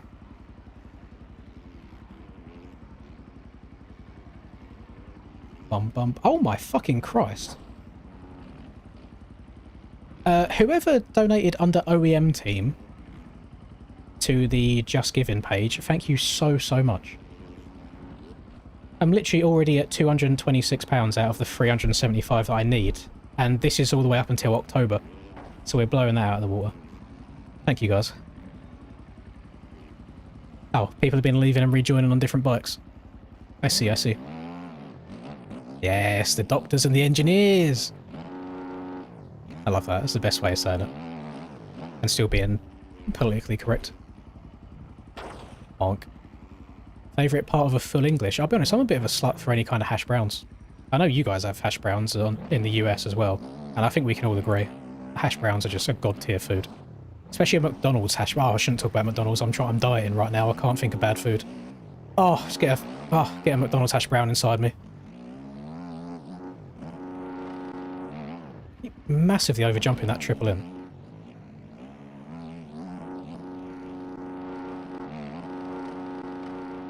Can you quad out of... I don't know about that. That seemed like quite a long way. I did see a hot lap video from Cam there, and he actually steps over that tabletop from the corner, and God knows how he's getting the drive for that.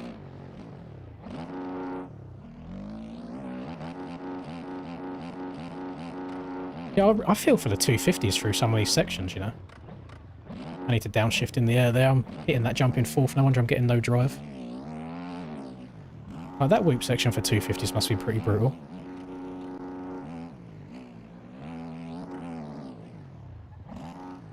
I'm on a KTM right now.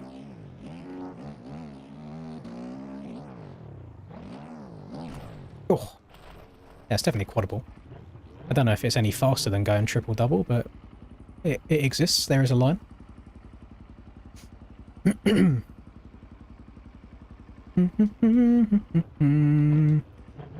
Back in the day, I had a KX65 that was dressed up to look like an RM65.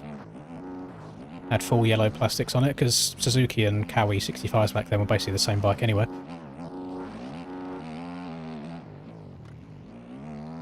Cool, had some Hot Wheels graphics on her.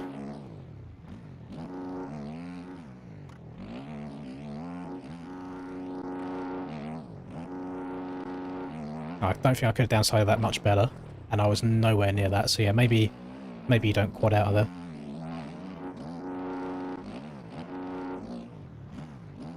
Ready to see me rip this season? I really don't know what to expect, because if you're just doing by the numbers on paper, if we're taking Anaheim 1 lap times that exist right now, I should be barely qualifying for the main event. Yeah, I know that's 1 lap speed, that's not... And on a flat track, so when the track's rutted and rough, and you got 30 minutes to qualify, and I wonder how it's actually going to go. I'm not too sure. Like, times in these lobbies, for example, right now, I really am not paying attention to, purely because I haven't played these tracks. I'm just using this as a bit more time to hopefully get the muscle memory a bit more dialed on the suspension and bike that I'm using. Any time that I have been playing over the last week has really all gone into block out and the SPX test track, just because they're rutty and bumpy.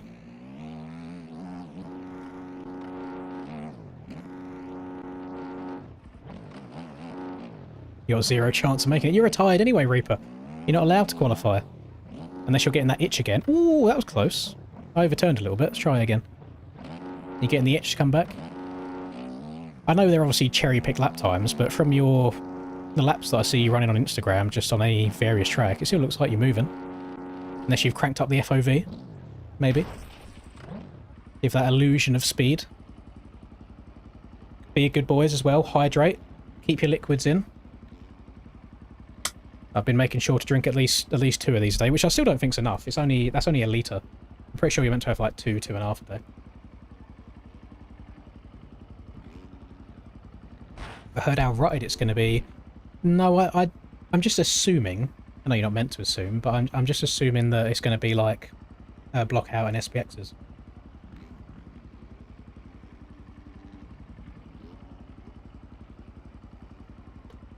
If I do a full season, not missing around top 3 to 5. Yeah, funny part about that is I am going to miss a round. I might miss 2 rounds.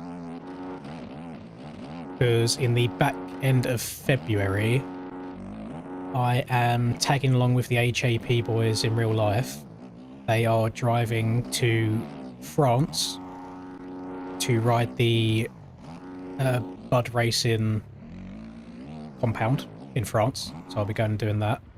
They're then carrying on through to Spain to spend a week in Spain riding a bunch of Spanish tracks.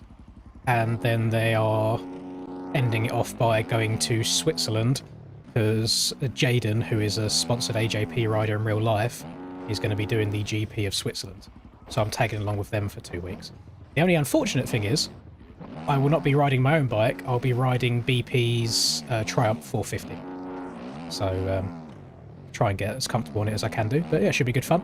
I have never, ever, ever in my life ridden a motocross bike abroad before in another country. So it should be a good time.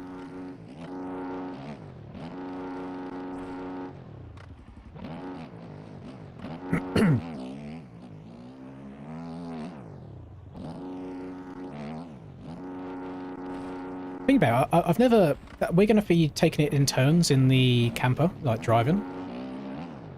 I've never driven on the roads in a foreign country before. I've driven... I've been to like one of the Spanish islands and driven like a Jeep up the side of a volcano, for example. But never, you know, being like a good law-abiding citizen on actual roads. Need to remember to what side I need to drive on, because the UK's backwards and we drive on the other side to everybody else. No, I've not seen Nigel Houston's fall. I don't follow skateboarding at all.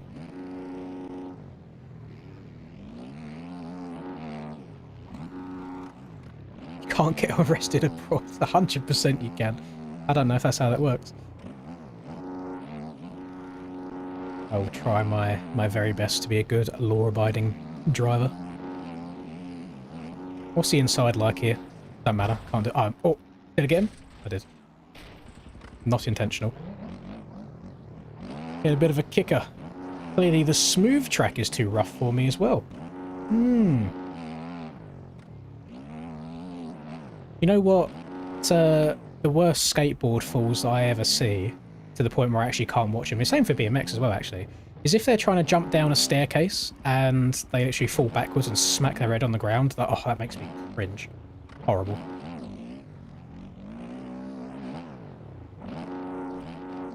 Yeah, getting over that table isn't as bad as I thought it would be. Now that I've given it a couple of run-ups.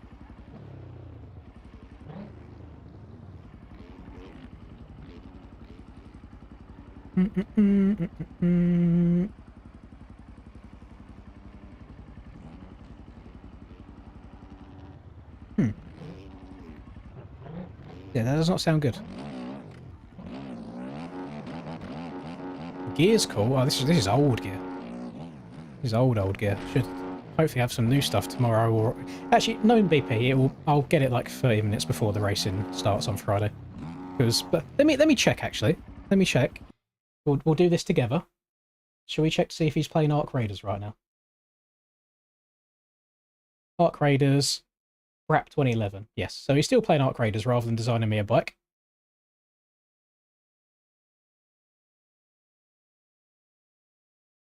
There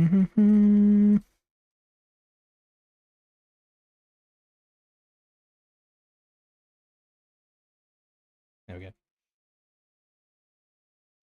Arc Raiders. God damn it, I moved my OBS and now the scaling, everything's all changed. MXB servers, race 2, done.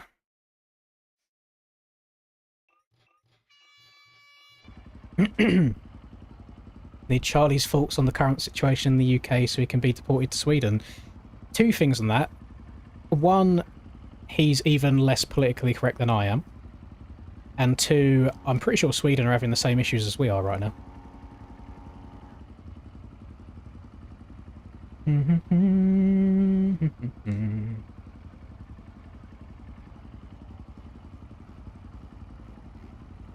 Oh yeah, don't worry. If ever I'm going to be driving in a different country, I'm never going to go silly anyway. I will be that person that holds up traffic. Go in 5 under the speed limit.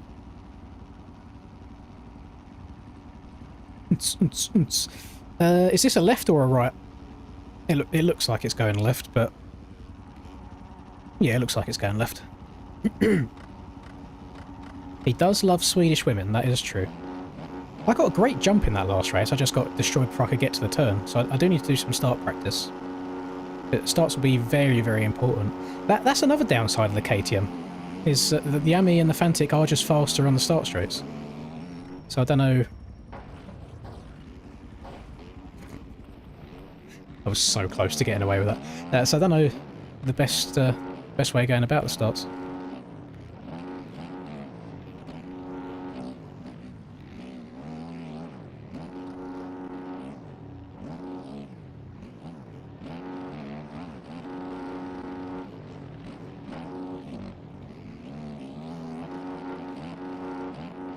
Oh, hold on to it. It's going to double.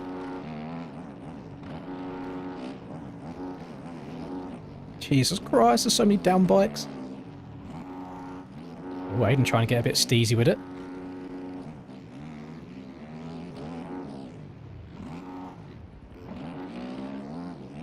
This is my competition for 2024. It's just going to be me and Aiden every round. Holy, a road. Okay, don't know how I've survived that. Jesus, that pinged on me. Oh, what a nice guy. He definitely could have ran me higher there.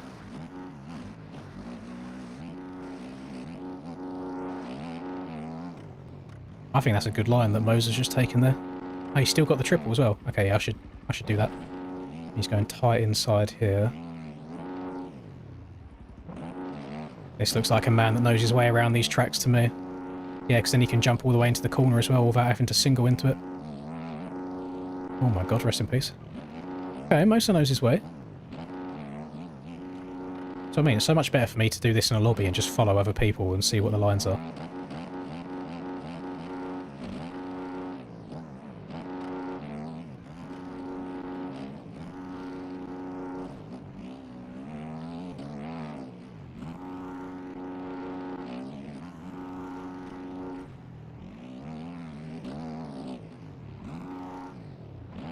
Yeah, he's barking. I'm staying far away from that rough there. Oh my god, I went too far this time.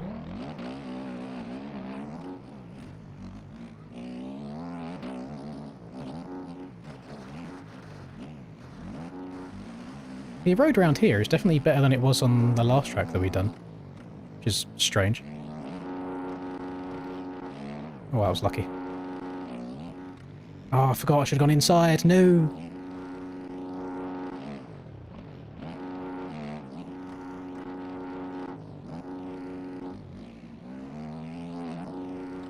Oh, yeah. I actually don't know what to do for the rest of this rhythm now. I haven't done this before. Oh, I had to check up.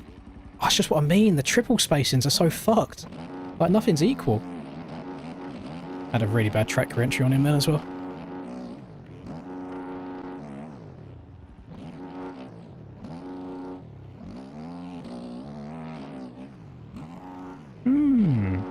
I only stream on YouTube because every time I've tried doing multi-streaming on Twitch, I get some kind of issues with either my internet doesn't like it or Twitch doesn't like it.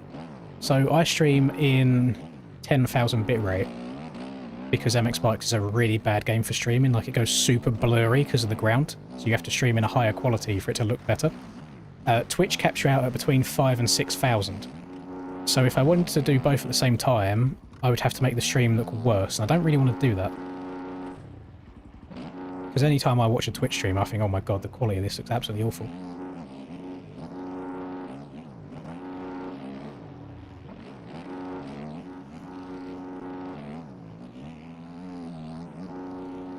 Yeah, I've tried it a few times.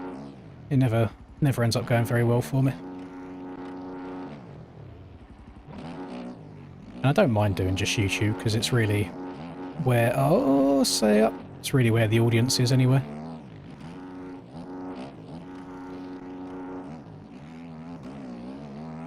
Discoverability from X-Bikes on Twitch is basically non-existent. If I was like a COD streamer or something like that, it would definitely make sense to try and multi-stream as much as I could. Oh my goodness. Holy traction. I like how I survived through like the really sketchy whooped out, or eroded out whoop section, and then a very, very simple left 180 I went over the bump.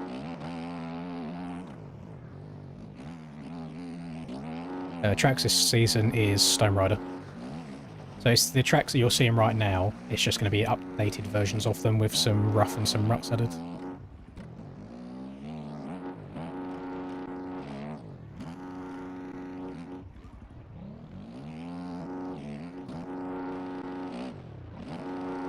Doesn't feel like the line I'm meant to be doing there. It feels very slow initially. Then I suppose you gain it through the rest of the corner. There you go. And then that, yeah, so that one triple in the middle there is really tiny, and then the triple all the way out to the corner is huge. Massive, some might say.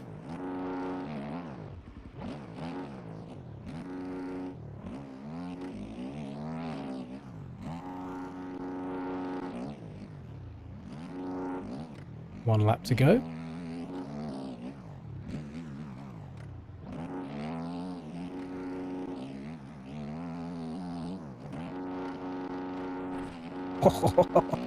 Not quite. Thought that extra road would give me the kick that I needed to get up and over it.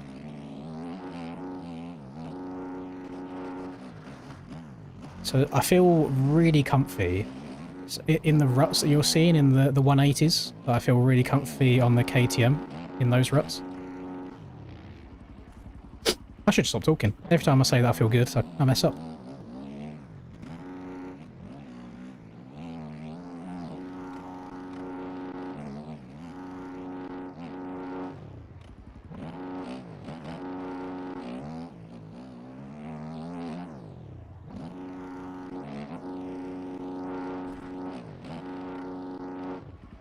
Oh, good.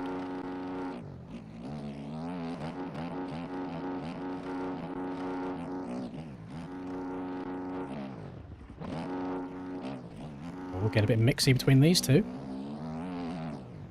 One of them go down. Yeah. No.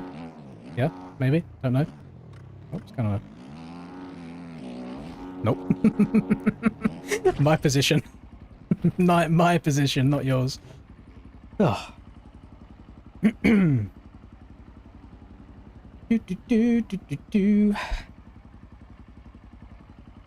This bike is a KTM 450. Just slaps a Suzuki on top of it.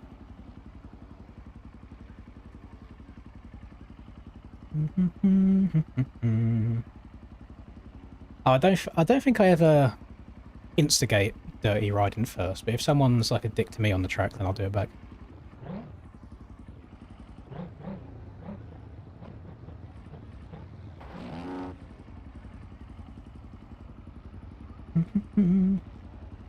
It looks like the Element boys are here to play. First, second, fifth, sixth.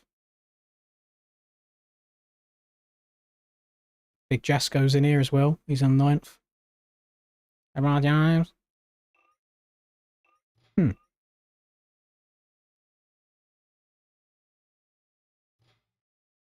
Right. So that was round... What round was that? It was round 3. That was Anaheim 2, wasn't it?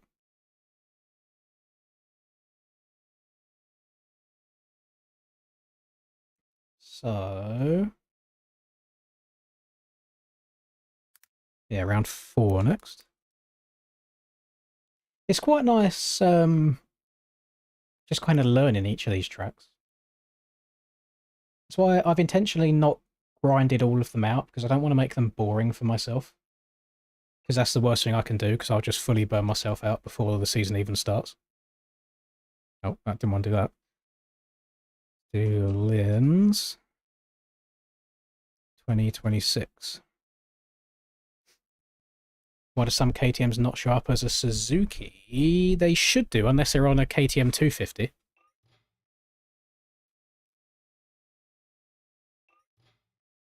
That's the only thing I can think of.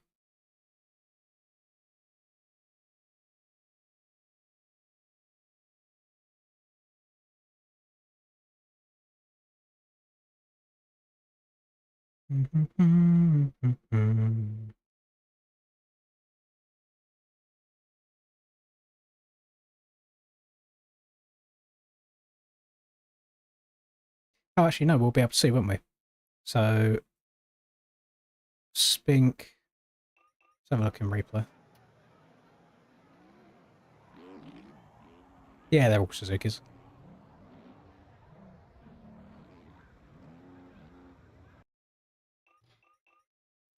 They all Suzukis.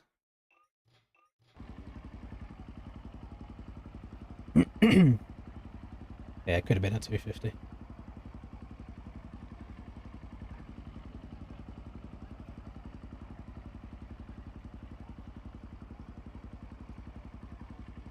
Am I more than you bargained for? Oh, hang on. Aerial announcement.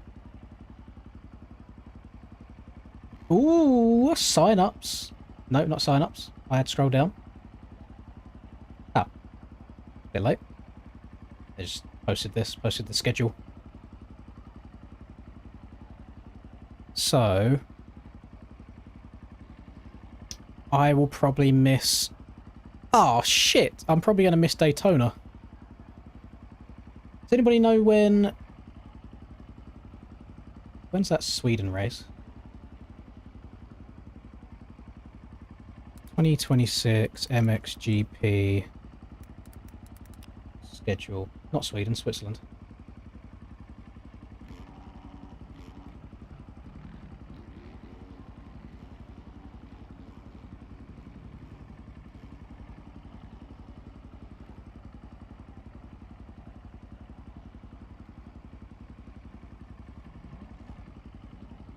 Oh no, it says Switzerland isn't until 29th of March.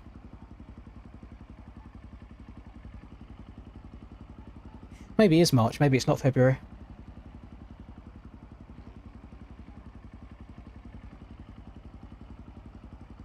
That would make sense because the Spanish GP is in March as well, the week before that. Okay. So if it is March, I would miss Detroit. Nobody cares about Detroit, unless you're Eminem. That's alright.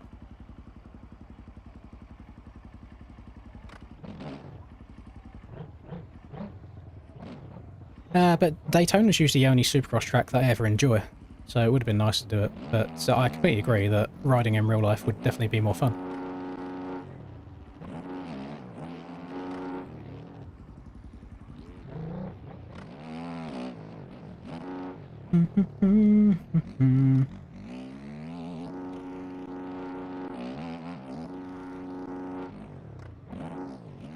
Oh, okay.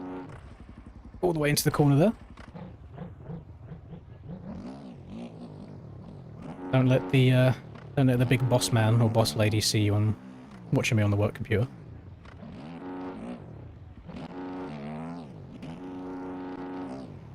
Don't want to be getting in trouble.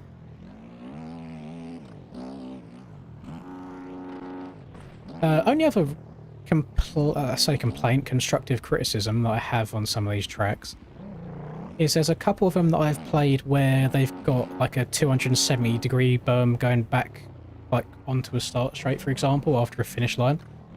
And the berm just kind of ends before you really have a chance to turn around. So it's like you're halfway through the corner and then your front end's got nothing to bank off anymore and it will just wash.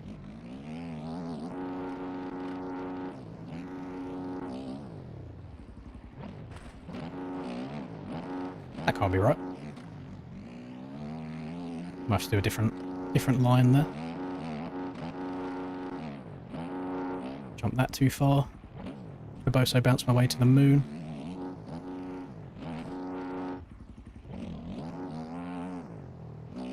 Yoit. Yoit. Is that quadable all the way out? Oh, there's a few... Oh, it's again with the spacing. It's like the gap between that 5-footer and that 3-footer is like that much, and then the gap between the 3-footer and the next little single after it's like nothing. Very, very strange.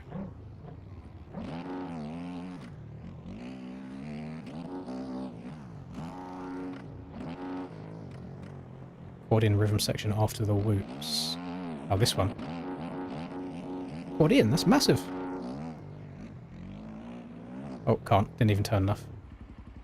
Or is there 2 sets of whoops? Or are you fucking mugging me off? Just to quad in, I'd have to land here.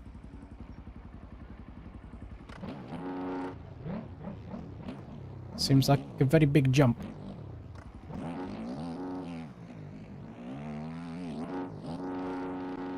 Yeah, I don't know about that one, Chief. Jesus. Oh, it's a long way short.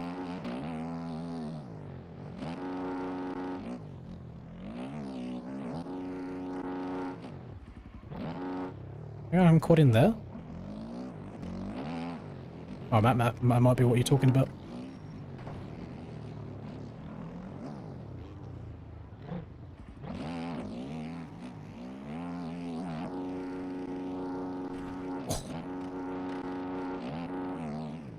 I mean, it's an option. Can you step over? Oh no! Oh no! Don't know about that.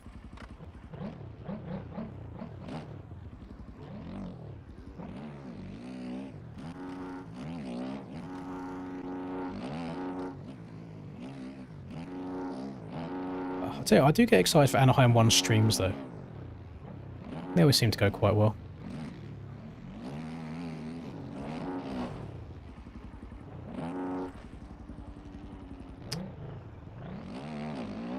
Now, I know you play in third person, Spink. So that was an outrageous tracker entry.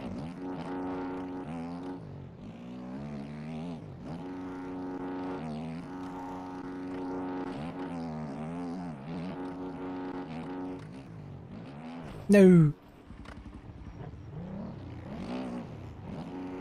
Okay, I'll trying to get every single inch out of these berms to be able to hit these quads in.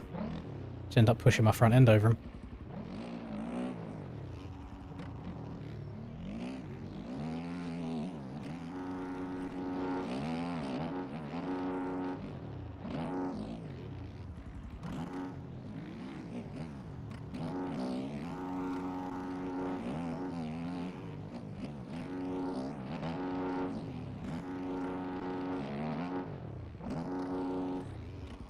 I don't know if I can get over that. Oh.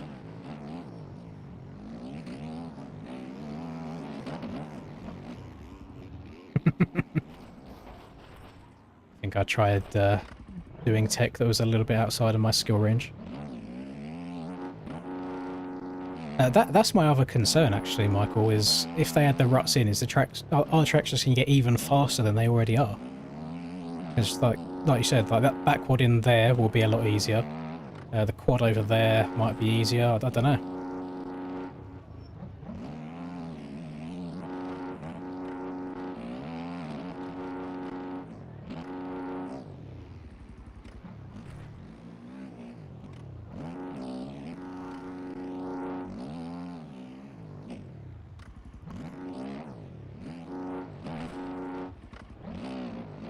That could be nice, because then I'd end up tripling into the corner.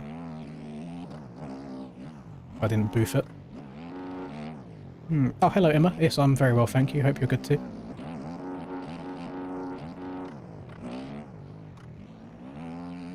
Oh, I don't want to be in first gear. Oh my Christ! That kicks you a little bit, doesn't it? Jesus.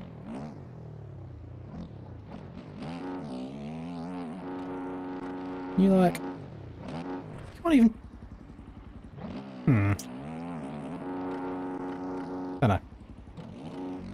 Very, very strange.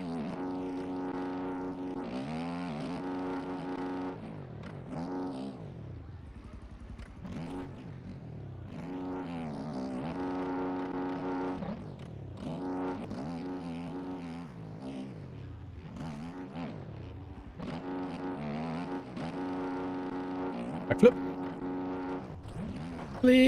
Clean.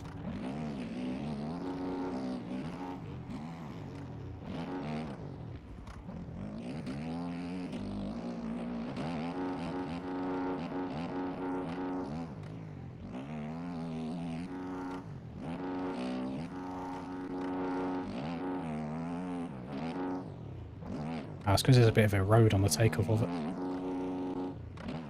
It was very confusing. Very interesting rhythm section, this. It seems like the alternative to me, if you can't quad in, the alternative seems to be you triple on, and you have to slam on the brakes to double off, just to then try and get the oomph to get that massive double there. Which I don't know about... What are the 250 riders doing through there? That's got to be a very difficult section for them as well.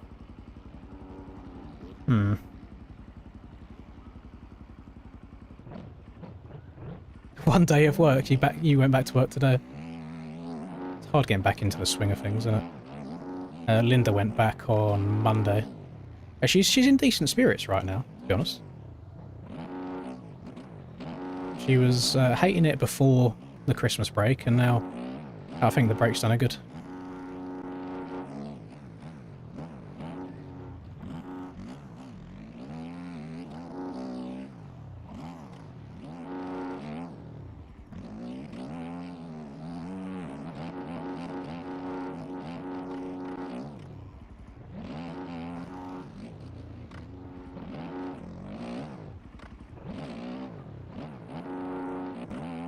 Oh, don't get me started on the sewing machine item.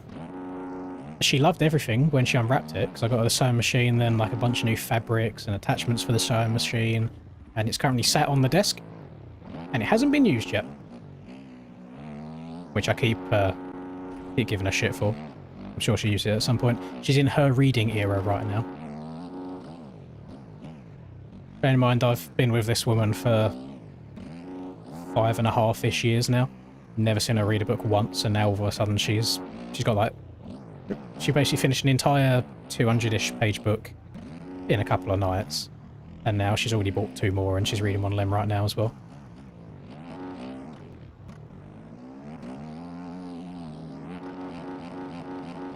I suppose she's only got so much time after work to do hobbies, so I'll let her off for a while.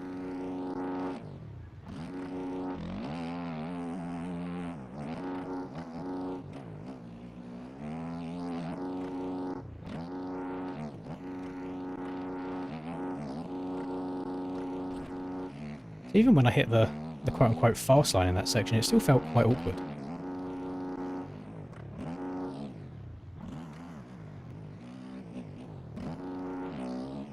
Am I meant to be quadding into this section, by the way? Yeah, probably.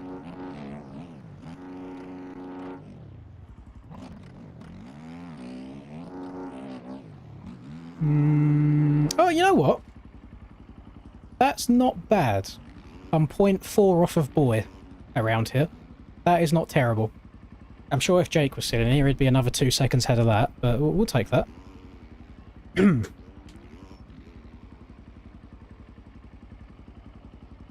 Yeah, I do think that these tracks will be really difficult. Hang on, sorry, my microphone's not twisting the way I want it to. There we go. I do think these tracks are going to be really difficult for the 250 riders.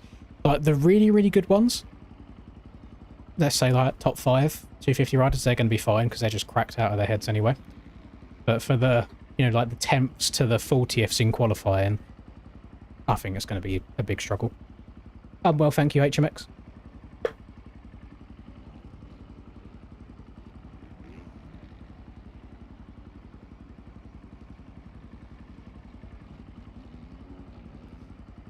Well, I asked Linda if she wanted a Kindle Island, and she said that no, she wants to have the actual books.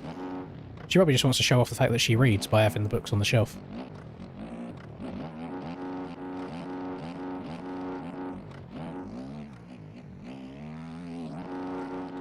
I want to see if you could quad out of there, but mess that up.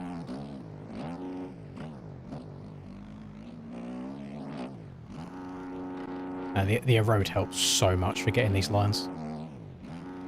Which is kind of what I think is going to happen when the ruts come in. Going to be super fast.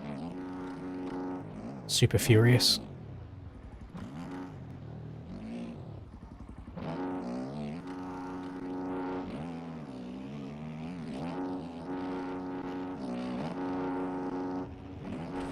Oh, Jesus Christ.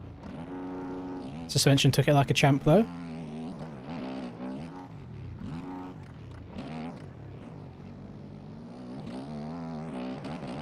That 120 rear tyre is so good on the flats.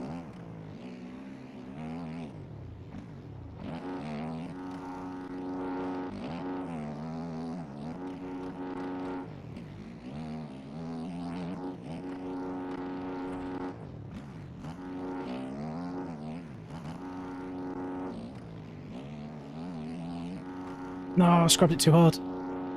Oh, I was up on my lap time then as well.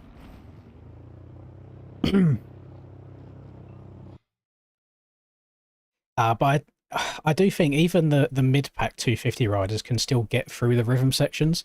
They just don't attack them as hard as the top boys do, where they're like scrubbing and staying really low.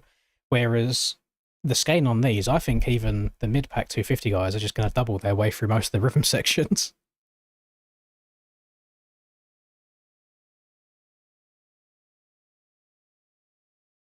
Hey, no days off, Ilum, unless you're me and you have days off.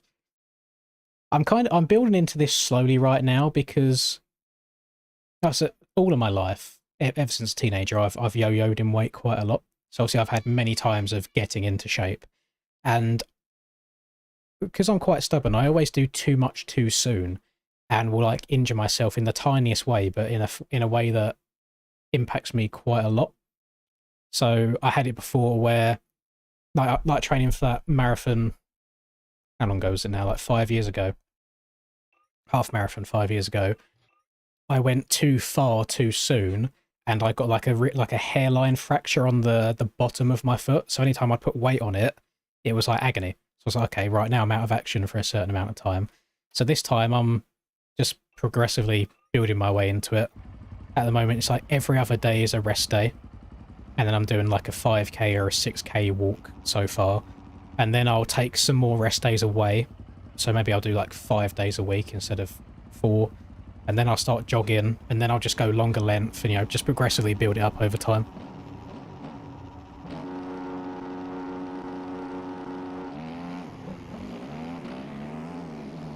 I'm just going to check up here. I have no idea where this goes. Just let everybody else do their thing. Okay.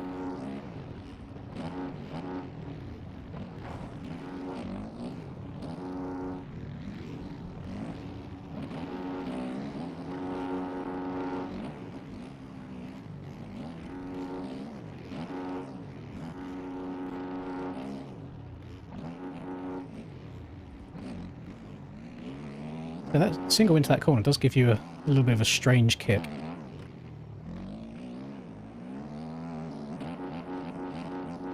I need to stop going into this whoop section sideways, that will help me.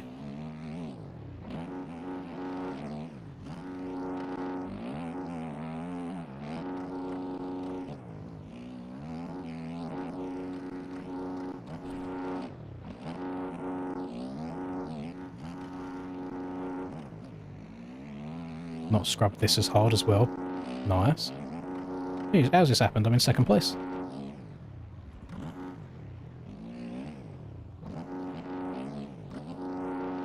But it is your fastest qualifier, Mr. Mosa, out in front right now. He almost got that quad. I just saw him bounce into the corner.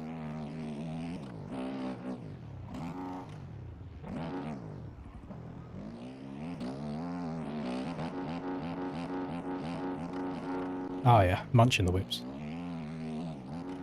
Oh, too far. Too far.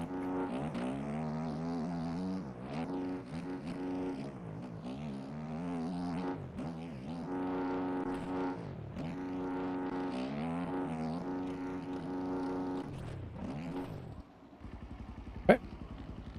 Stranded here now, aren't I? Can't really go. Because I'm just going to pull away in front of somebody. There we go. Very frustrating. Jump into here?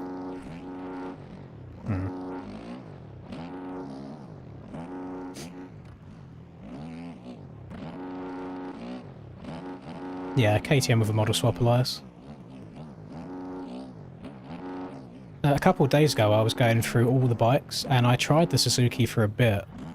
And it's fine, it's just you can feel how slow it is compared to the others. And I was like, do I just accept it and become the people's champ for a season riding a poo bike? And I was like, nah, because I generally think I'll struggle to qualify sometimes on it. So we'll rock a KTM that looks like a Suzuki. Ugh. That was a horrible kick.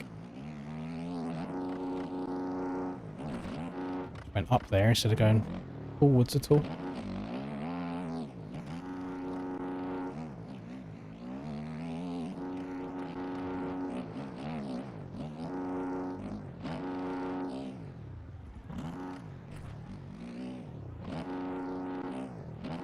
This is round 5. I don't actually know the name of which one it is. No, it's not. I think it's round 4, not round 5. It's A1. Probably San Diego, that's usually round 2. Then A2. I don't know actually, I forgot.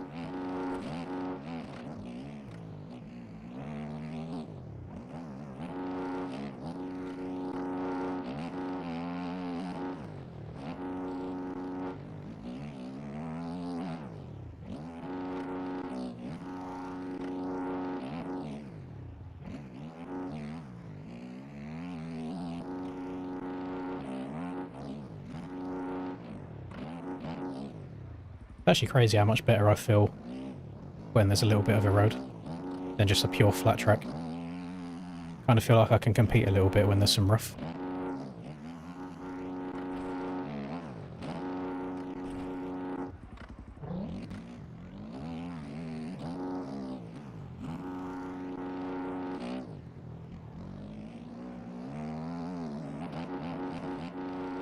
No, don't go over the bars. Oh. So yeah, eroded whoops are no joke.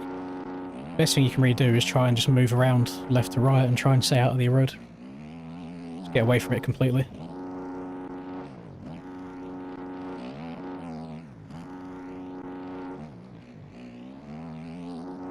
Like a last lap battle with Aiden, maybe?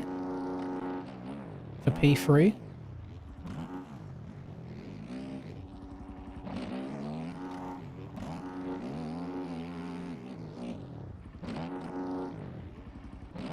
Fair play.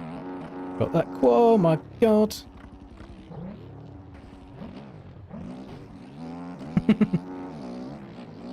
Yeah. Oh, I got him on cuts.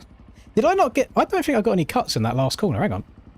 Oh no, I think that's what that grey means there. Did I get a second? Yes, I did. Okay, that makes sense.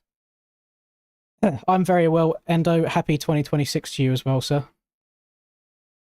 Have I played enough to podium? Fuck no. No, I'm just gonna... I was gonna say, I want to try and get top 5, but I still feel like even top 5 is going to be a stretch, because A1 is always so comp.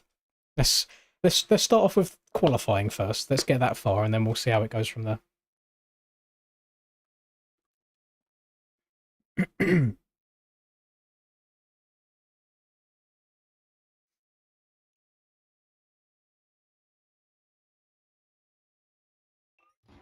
My only other complaint about kind of scaling and stuff is I find that...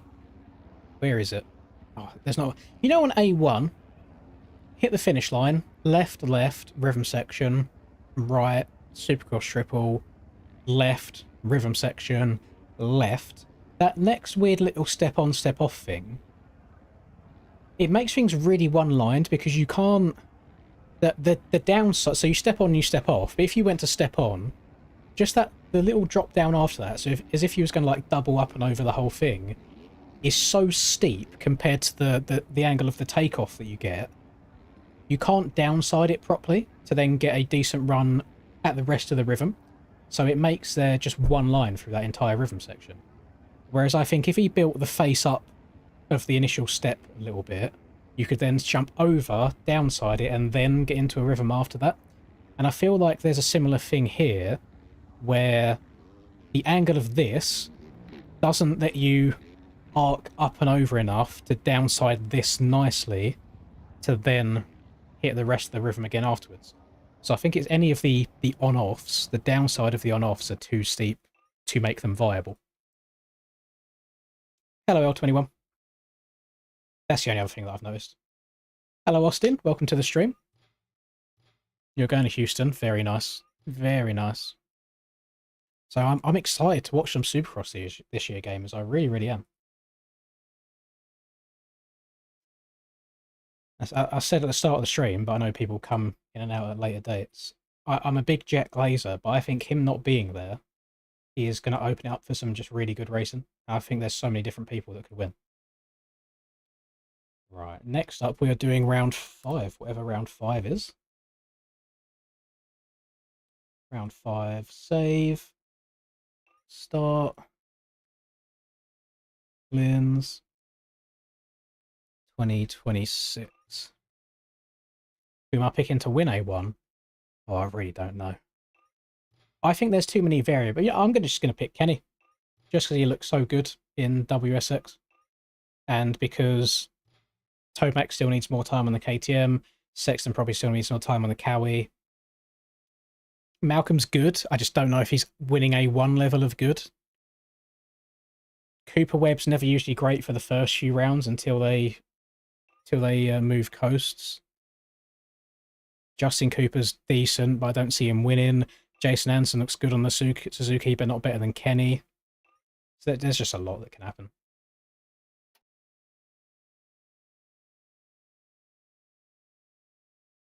Why do I keep playing these trash tracks? Because I haven't played them yet, is my issue, critique. Before this stream, I played round 1 a decent bit, and I played Daytona a decent bit. Other than that, I've done maybe 5 laps on each one, so this is me just trying to learn them a bit and get used to my suspension and the bike as well.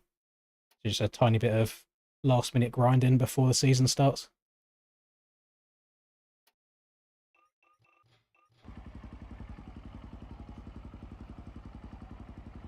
Yeah,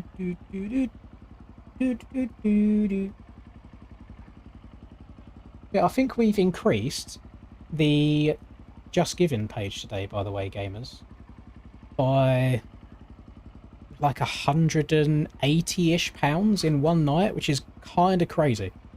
And I appreciate everybody that's been generous enough to donate in here. I'm sure Nanny Linz will be very appreciative of it. I'm sure Grandad Linz will also be very happy to hear about it. I know that the closer and closer it gets to October, I'm going to be so nervous. There's going to be so much doubt. But, yeah, I feel like 10 months is still a good amount of time to train to get that done. I'll do it. Yeah, I read last night, which made me more nervous about it, there's a cut-off time. So in my head I'm going, yeah, maybe like 12 hours I could get it done in. And then I'm reading like the regs. So my start time is anywhere between 7:30 and 8 AM. And my cut-off time by the end of the day is 11 PM. So I think I've got 15 hours in total to complete it, which is a good amount. But there's like 3 or 4 different aid stations throughout the course of it as well, where you can just get like a drink and food quickly and then carry on. Apparently you also have to make it to them aid stations at a certain time of day as well. So I'm constantly going to be under clock pressure. So I've got to keep the legs moving, got to keep a good pace going. My plan is to jog as much of it as possible, and then because there's a decent amount of elevation too, on any of the really difficult bits, I'll just walk that. So then hopefully combined, my jogging and walking pace will be quick enough to get it done within the right amount of time. You know, there's an option, by the way. I could have done a 10k or a 25k. No, not me. I had to go, you know what, let's just do an ultra marathon for the first event I've ever done. Let's go do 50k, 31 miles, all in one go.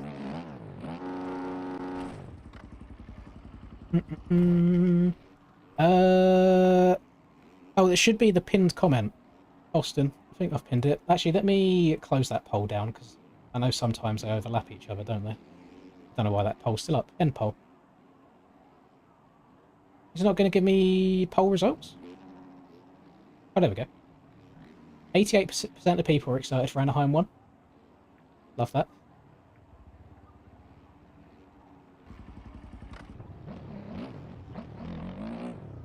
Yeah, I've been doing all sorts of research into like water slash salt slash electrolyte slash carbs intakes over the course of it. And like how much you need per hour, and you should really be doing X amount every 20 minutes or so while still walking. So I'll be all Gucci for it on the day. I mean, I've got some of these for my training, which I'll do on longer ones, which is they're like sodium and caffeine chews. So they've got, where is it? Let me open the pussy. The pussy. So in each pack of these is 168 calories, 42 grams of carbs, 95 grams of sodium, and a little bit of caffeine, so that'll keep me going for a while. We've also got these, which actually taste like arse, but there's 20 of them, so I'm going to have them now, which are just energy bars, which is 40 grams of carbs and like 200 calories per one to be having mid-run. I've also got some SIS gels as well during them, so we got enough. I do have a Camelback for motocross, but I think I'm going to get one of the ones where you can have like the two bottles and then just some extra pockets to hold food in.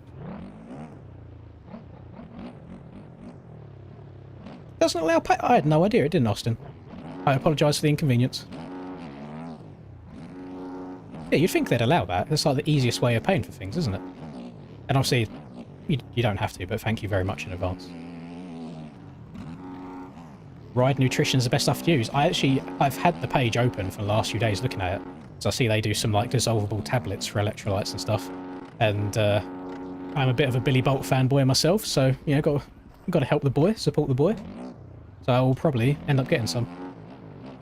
At least then I can get my aura points on Instagram when I at him in a story and be like, oh, my Ride Nutrition is helping fuel my runs. Good way to go.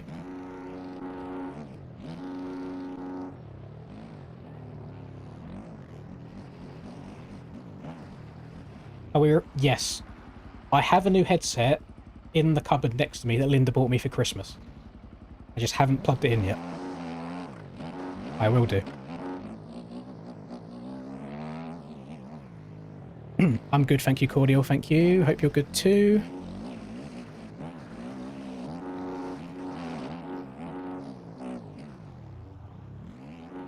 Does that say? J Talon Fet. What's a? Do I want to know what a Fet boy is? And it says 6'7" at the end. Hate everything about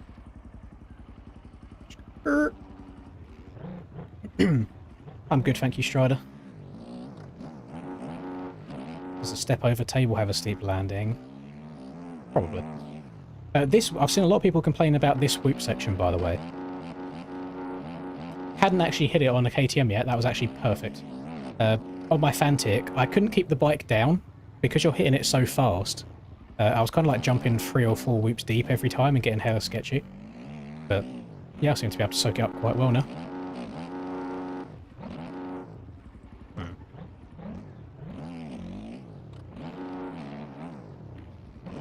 I'm doing some insane cross jumping and all sorts right now. So I need to check up on that. Then it gives time for my suspension to settle. And I can triple again. There's a low side on the right there that I should probably hit. I imagine, like any corner in MX bikes, taking an inside roller is too slow, so we'll rail around the outside. Bit of a fast sand section to jump into, innit? Double out. Double that. Finish line. Are you meant to be able to step onto that second tabletop? Oh no, you're not. Never mind. Quad. Ah, quad god. Don't know if you can quad out. Seems like quad, quad, triple, single. Oh, naughty little tyre tap there. Is that the step over that you're talking about there, Steezy? I feel like both lines would probably work out quite similarly there. Uh oh. Maybe you can quad into there once your road comes in as well. Yeah. New A-Star kit for Christmas. First ride was a hair scramble in Florida. Crashed into another bike. Ripped my jersey. Pretty good. Girlfriend's pissed. Well, if you literally just email Alpine Star, send them a picture of it and say that it ripped on your first ride out, they will probably send you a replacement one for free. Because FXR done that for me. No, I went out first time, crash BP's Varg, ripped a little hole in the knee of my gear, messaged them and they sent me a new one for free.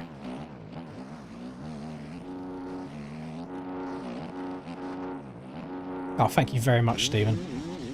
Pumped for the MX bike season, I'm glad to hear it. I'm very excited for the real Supercross. Bikes season and the real Supercross season. Wishing you the best. I appreciate it very much, good sir. So I didn't know you can also quad in that section when you just step on, step off into it. You haven't even got to hit the big quad in, which is nice to know.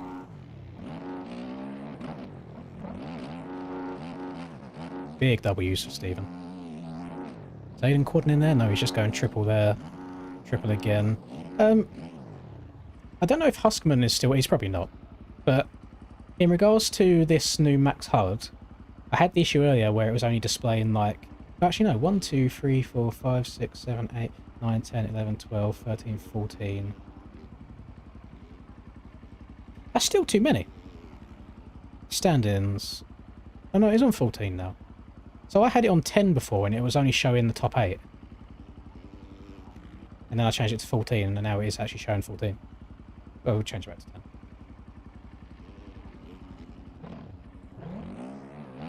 It shows the top 3 and then it shows a couple people in front of me. Yeah, I don't know if there's a bug at all with how many rows it displays or if I'm just being an idiot. But it seems to not always accurately show how many rows I've got selected.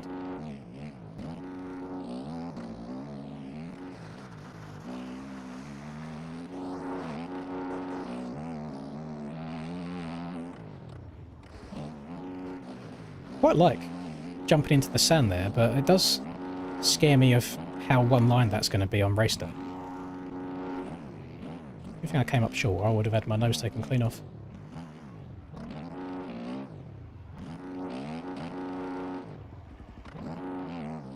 Let's try this little step over.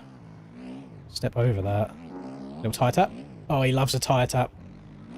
I think stepping on's better though, because it's a little bit difficult to get turned sharp left there by the end. Oh, okay. Good, as long as it's on his radar. I'm glad that I can give some sort of feedback on it. It's nice seeing something being actively developed with feedback. You don't get that in this community very often.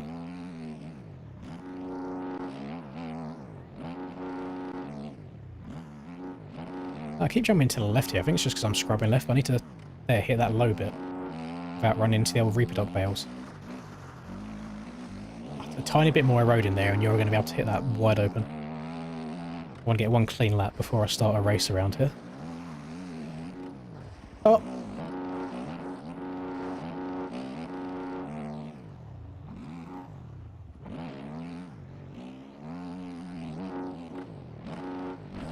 Okay, no clean lap for me.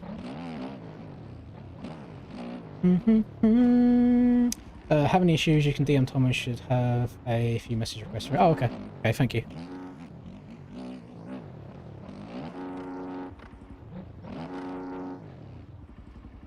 I think I've used up all my talent again, boys. I've been playing for 2 hours. That's usually how long it takes for him to go.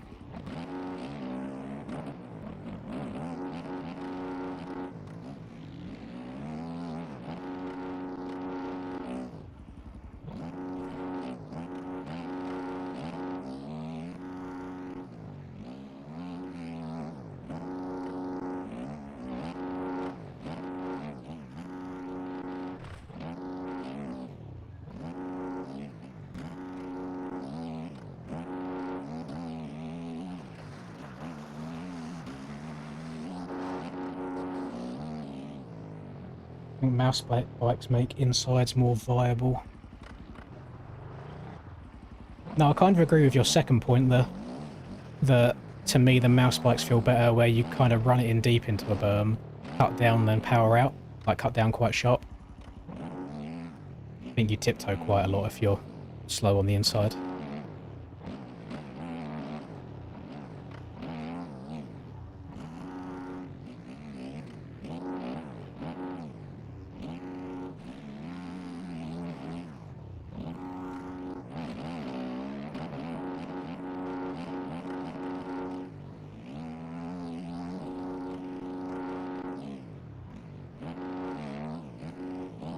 Where do you think I mess up this lap then, since this has been my best one so far? I mean, I got the first room all kinds of wrong. Oh, here.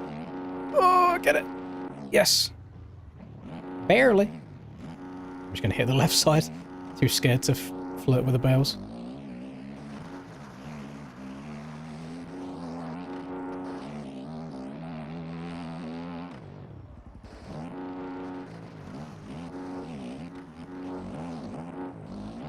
Oh, I completely boofed up that last sweeper, didn't I? How far? Oh my, okay, still 1.5 seconds off of Aiden's time. Aiden's moving. Probably helps to get this quad in. Go quad. Right. Reload it! We've got 100 people in here, by the way. 127, unless my little viewers are behind and slow. So thank you. Happy New Year, everybody. Glad to have you all here. Hope you're excited for a good, hopefully a good upcoming season. And, by the way, has he still not announced it yet? I don't know if it's public knowledge or not, but the next NSP season, the Aiden Crates, is meant to be happening this weekend. I don't know if it's on Saturday or Sunday, but I don't know. I hear noises. Can I buy the Hello, James. Happy New Year. KTM from whomever made it? You'd have to message Dashpack and see if he gives it out for free. He sent this to me sometime. And I was running this model for Hangtown last year. So that's how long I've had it in my DMs. So I don't know if it's a public one or if it's something that he just made for the AJP team. So slide in his DMs, see if he's willing to give her up. Because I don't have the rights to it, it's just something that he sent to me.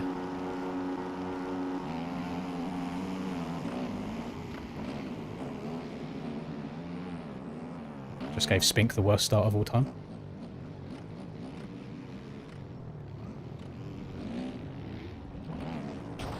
Oh my Jesus.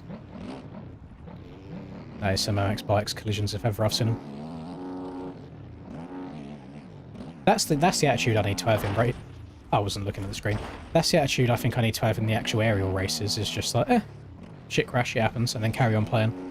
Rather than getting too worked up by it. Someone just...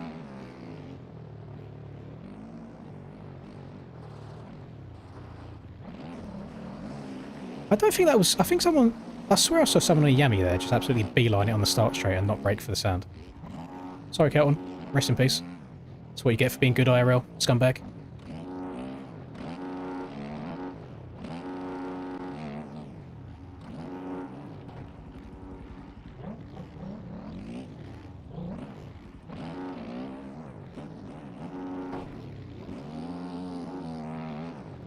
CDS on some... I don't even know what CDS is.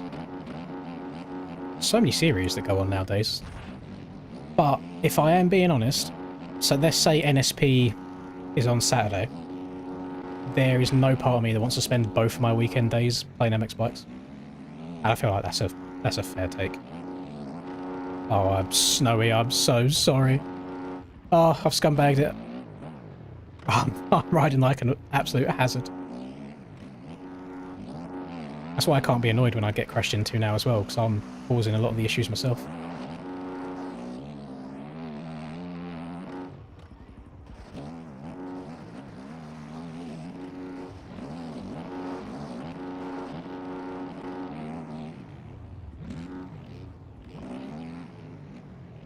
No, I've gone over the berm. The front wheel was just pushing.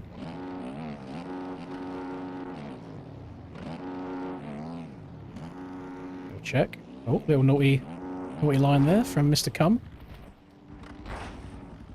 I mean, he has caused massive issues afterwards.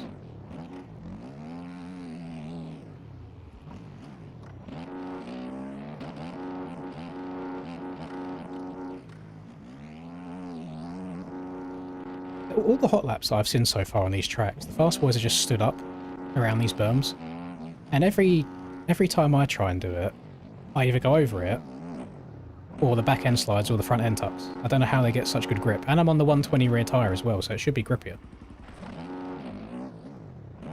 I need to know what the hidden tech is.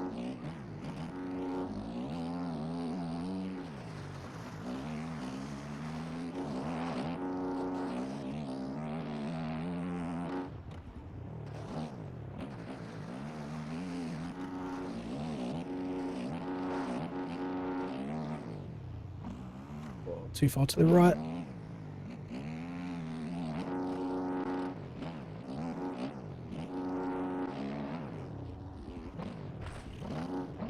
Oh, that triple there seems unnaturally far apart.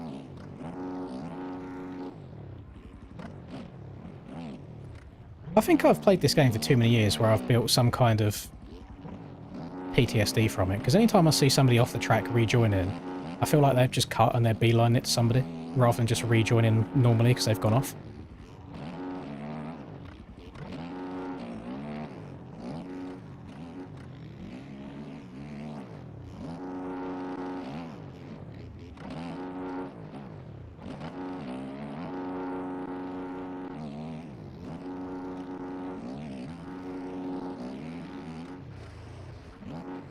Oh yeah, that's so fast. Such a viable line. He definitely hasn't just gained 20 bike lengths on me.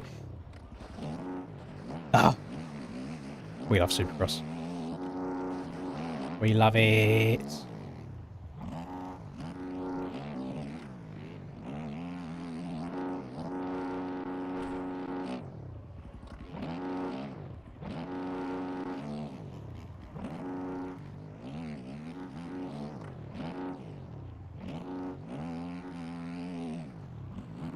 If I had to choose, I'd probably do NSP. Purely for the scaling that I know Aiden uses compared to what we've got here. It's just more enjoyable to me that way. I believe Aiden is going more to the one-to-one scaling route for this season that he's doing. Which I know it's not everyone's cup of tea. Some people prefer the bigger scaling. But it's not for me. Whoa, whoa, whoa. No refunds. No refunds. Listen, I never claimed to be any good at this game.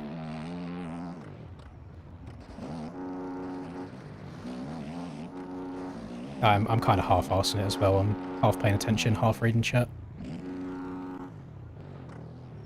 I mean... Oh, there's another lap. Fuck, I thought it was the finish line.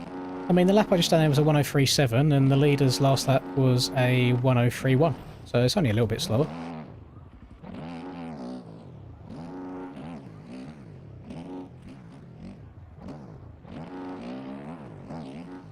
Oh!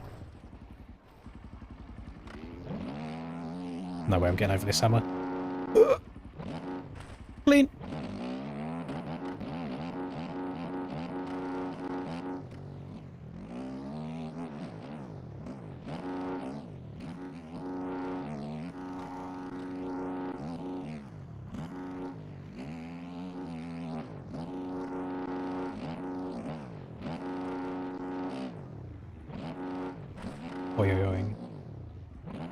I don't have a card number for my fundraiser, high for the wife, any chance I'll pay about you and you put it into the fundraiser. Yeah, you can do that, Austin, that's fine.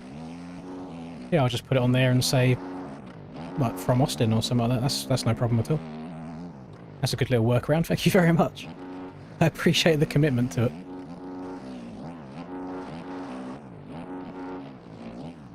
it. My Christmas was good. Christmas was good.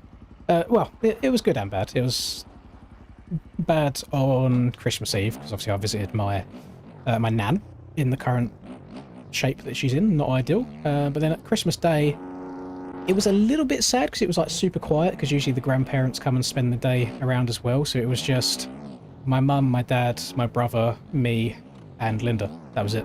It was a very, very quiet day, but it was nice. It was chill. And can you believe, at the ripe old age, almost 30 years old, I'm still getting told off by my parents for free pouring the alcohol rather than using a measure. Crazy work.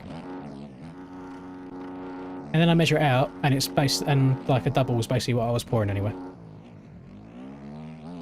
That might be cap. I might have been pouring like quadruples rather than doubles, but it's Christmas. Christmas, you got to celebrate. Top 5 predictions for A1. I don't know. I don't know. It's going to be some iteration of a Kenny, Sexton, Tomac, Cooper Webb, Justin Cooper, maybe? I think people forget RJ Hampshire exists now, and RJ's looked really good since getting on a 450. I don't know. And to be fair, I don't mind, because I don't really have any favourites in the competition anymore now that Jet's out. So I'm purely watching it for the love of the game these days. Love of the game. Let's see the new headset. I don't know. I don't know exactly where it is. Hang on.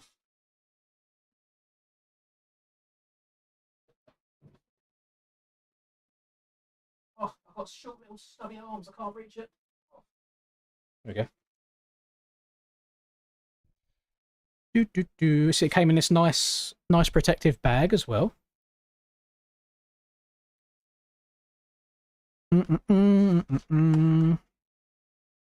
They are. You right? Chat just asked to see the headset that you got me that I'm not wearing yet. They're still Logitech, aren't they? Yeah, still Logitech. They're just nice headphones. It does have a mic attachment in here, so I can look like Britney Spears if I want to. There you go. Testing. But I don't need it because I've got this microphone, so it'll be good. You right? Well, that's what chat just said. It's like when you're replacing the crusty headphones. And I was like, I do have a pair, I just haven't put them on yet. Ah. Did you walk? Send me a picture. How much did you do? Bloody hell, that was a long Walking Dead episode, wasn't it? I was actually reading. You was reading whilst walking? Yeah, I had to slow it down. That's what I say, did you fall over? I did a little bit. Austin says use the sewing machine. I've been reading. She's been reading. I told them that. I said you've only got so much time for activities. Yeah. Can't do everything all at the same time. Yeah. Yeah, it's fine. Alright. We'll do round 6, and then round 6 will probably be my last one on the stream, gamers. I'll probably get off at about 11, which is in 25-ish minutes or so. You got this one as well? Is it good? Oh, you just said it's good. Never mind. I should carry on reading, shouldn't I? I should carry on reading. You can do it through the tip link in the description, Austin. I think PayPal only take like 1%, so it's not the end of the world. Let's say today is Sunday, and I say let's race next Saturday. What Saturday?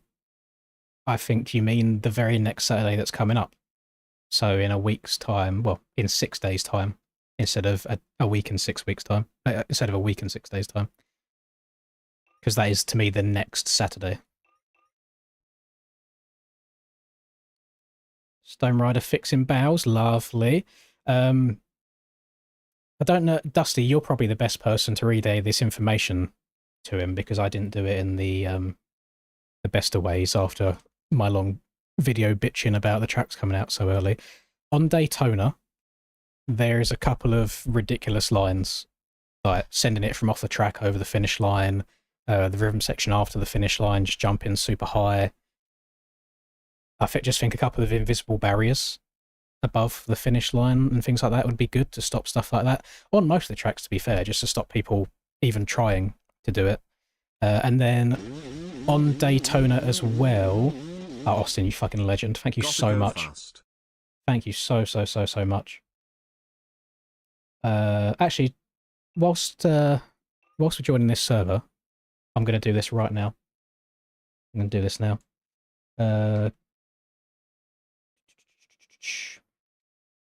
Right. Let me withdraw it from my PayPal first. Absolute legend. And then also on Daytona, I don't know how the best to explain it, but Cam posted a hot lap in media at some point. There's basically a left-hander, which is almost like you hug the tyre inside rather than going around the berm because it's raised slightly, and you can just cut the corner from how the timing gates are.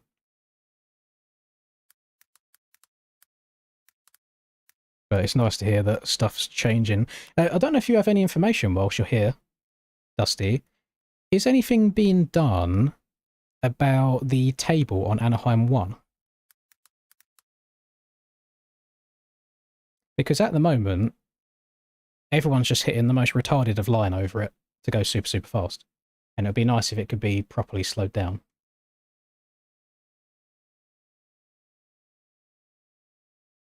Right. How do I withdraw this? I don't think I've ever withdrawn it on my computer before.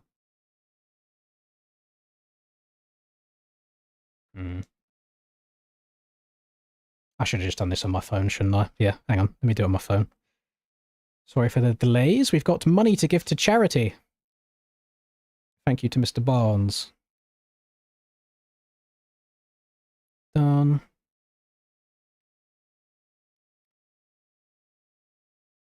It's actually, because I've got everything two-factor authenticated, it's such a pain in the arse logging into things sometimes.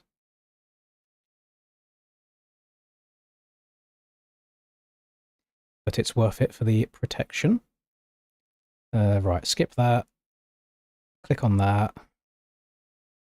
Withdraw.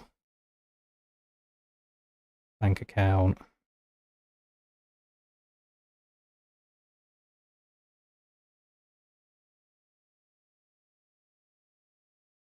I can't even put a message on it. That's annoying. Withdraw. Right.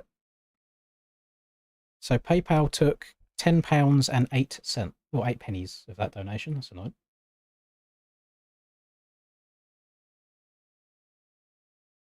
Oh, hang on. What's going on? There we go. Right.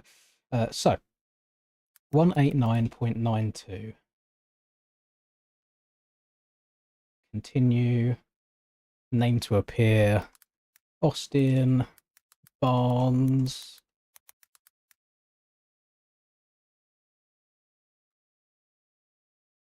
Would you like a special message in here as well, Austin? Have I seen the crazy line on this track? No.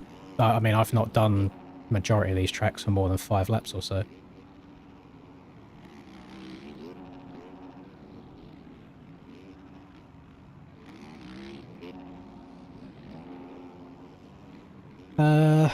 Shall we think of what custom message can we put from Austin on here?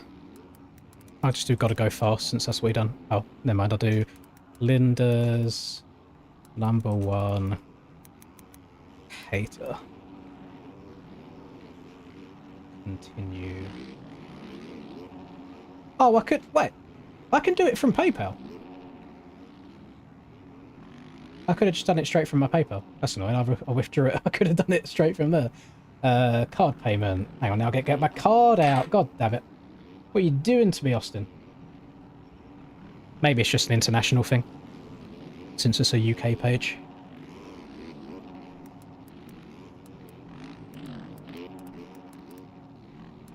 Cardholder's name.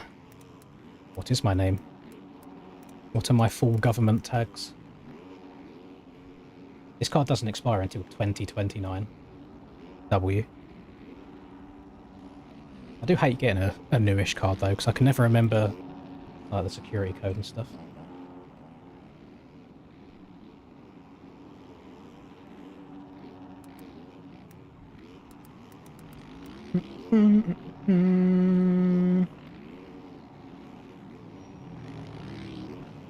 Show us the back. No, thank you. The UK has national insurance numbers, which I think are basically the same as social security numbers. This call supports gift aid. I agree and confirm. Continue. Oh, actually, Austin, because what's going on there? Just giving won't be charging the platform fee to the charity. Adding a small tip. Really? What's going on here with the extra tip?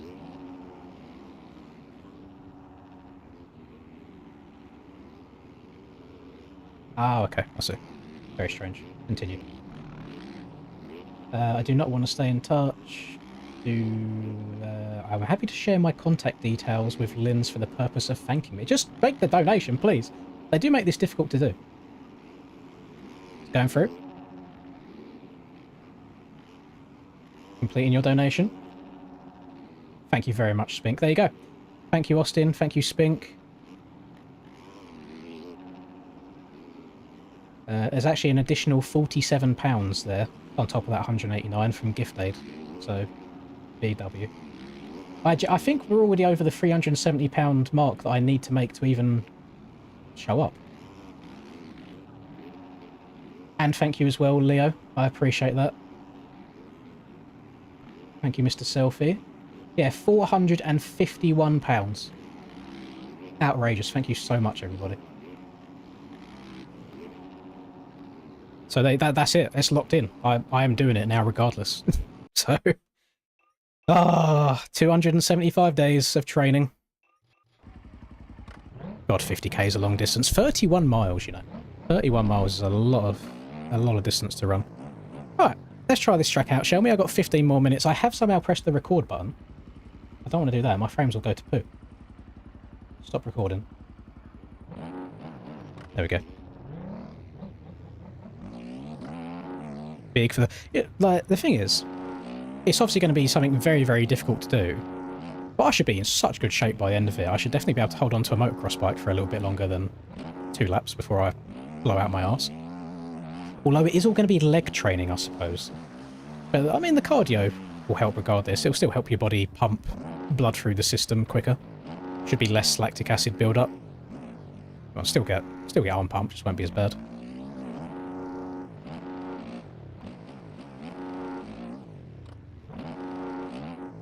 They love a little single into the corner this year, don't they? There's a lot of tracks where I can't jump all the way into a corner, and that's my least favourite thing. Oh, yeah, this is like a prime corner. It's like the berm just ends. It's like I've got nothing to turn myself with. Somebody said there was like a massive quad on this track. Where?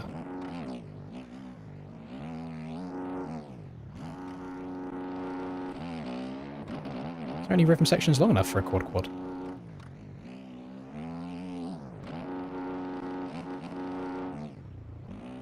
There'll probably be a nice inside rut there on the rutted version.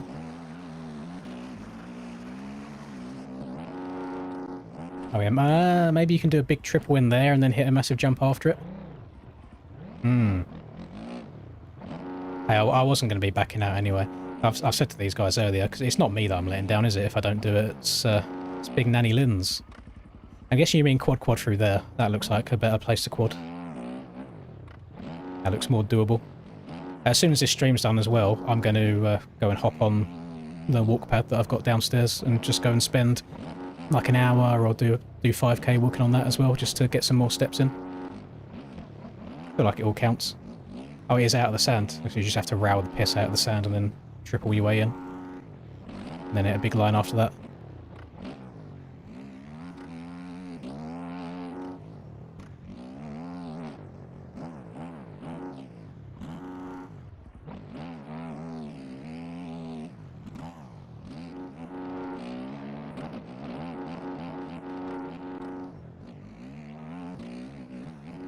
Uh-oh. I definitely do spend the first, like, 5 to 10 laps just wobbling my way around these tracks, learning them, and then I get somewhat of a flow going.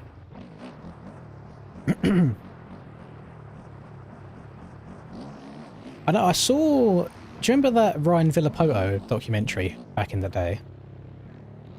I think I saw him saying there that if he, like, trains his arms at all, he just gets a really bad arm pump. In terms of, like, weights. When I mean training arms, I mean... You know it's not an exercise, it's like an exercise bike for your arms, where you pedal with your arms that way instead. But doing something like that, I feel like, could be good for motocross, where you're not building up loads of muscle, so it's harder for the blood to flow through, but you're building up, like, arm endurance, if that makes sense.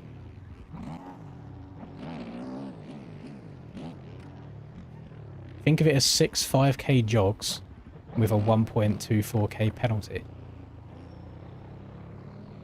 No, because 6 5k jogs is only 30k. I'm doing 50k. I'm doing 31 miles. but I'm doing 50 kilometers. Thank you very much, MX. So it's just a light 10. 10 5k jogs.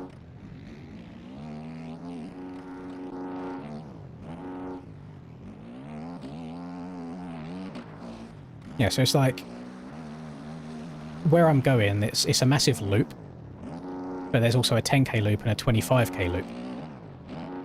So I could have just done a 10k or a 25k, but no, I decided to go for 50. Because you know what, I've never run a normal flat marathon before, like road marathons, so let's just go and do a longer than a marathon distance on hills. Why not? That'll make it easy, won't it? We'll get there. We'll get to the finish. And then it'll all be done, and I'll get to tuck myself into a nice, fat, large Domino's once it's all finished, as a reward to myself. And then a little bit of ice cream afterwards.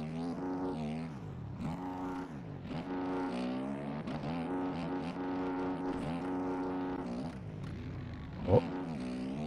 I'm almost going over quite a lot of berms here. It's the front end trying to push its way over. Need a rut to protect me, keep me safe.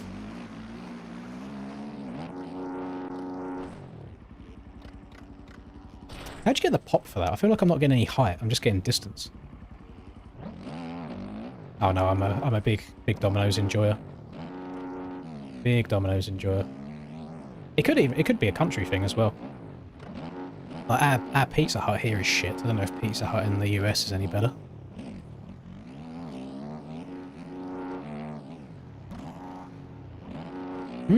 That's true.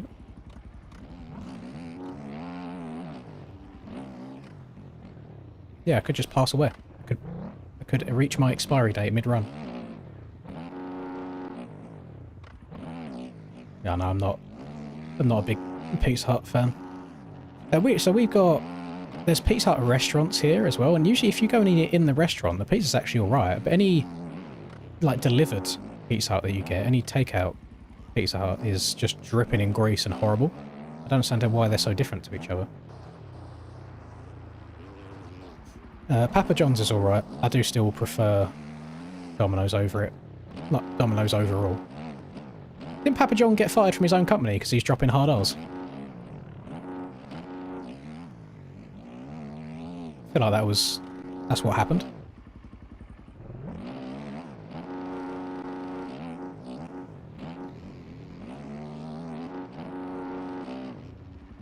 Imagine getting fired from your own company. Crazy work.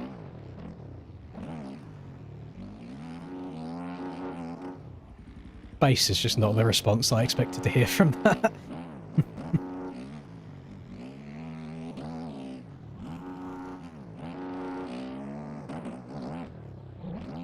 Oh! Oh! Ruined your FPS. I've not tried it in a full lobby yet, Brock. I uninstalled it earlier. Alright, so I installed it, joined that test server, turned on like an unlisted live stream, and the frames are all right, but I just haven't tried it in a public lobby yet, like full of people and streaming at the same time. The reason I've uninstalled it right now is because whilst I'm sure all of the intentions and stuff like that are all right, I still just don't like the idea of like having access to all of my information that's on my PC. Like at all times, so I'll just install it just before the race, uninstall it, and then install it again. And I'll probably only do that for a couple of weeks until I get fed up with doing it, and then I'll just leave it on the PC full time. But so I had the anti-cheat on, I had MX Bikes open, I had Discord open, I had Opera GX open with videos playing, which usually takes up quite a lot. And I was using anywhere between 10 and 40% CPU whilst doing that. So I feel like that's still quite a manageable amount. Hello, OT. You're joining me just as we're coming to the end of it, though. And we're going to start a race right here, and then that'll be me done for the night, because I need to go and walk a very late night 5k. Which I'm actually thinking about it. I'm going to be underneath Linda trying to sleep, so I'm hoping I don't keep her awake too much.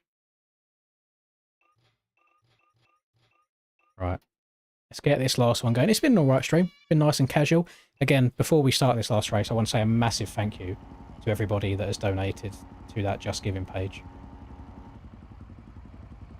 I'm never the best at expressing emotion. But it obviously is something that means quite a lot to me. Based on the circumstances right now. So it's very, very much appreciated.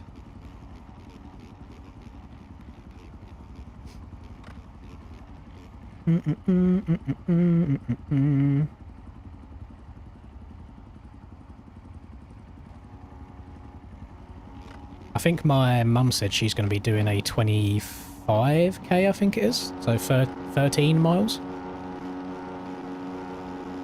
So big up to her as well. Oh. Did I turn then?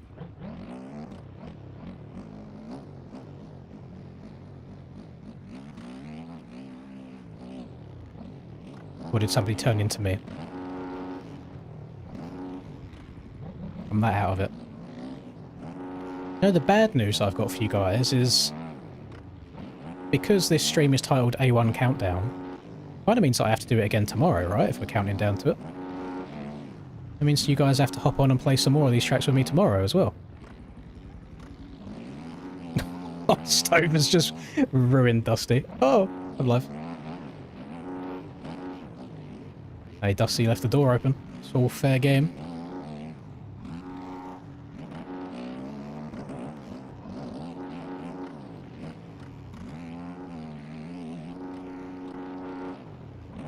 Yeah, it's so satisfying wheeling into whoop sections like that, but it's so inconsistent for me as well. Like the amount of times I drop the front end at the wrong time and I just go straight over the handlebars.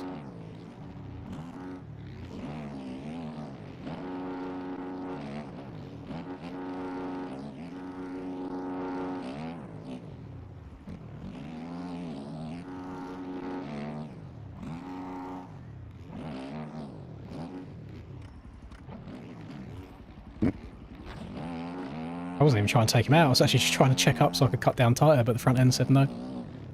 Oh, not a little cross jump. Alright. Come through. Gotcha!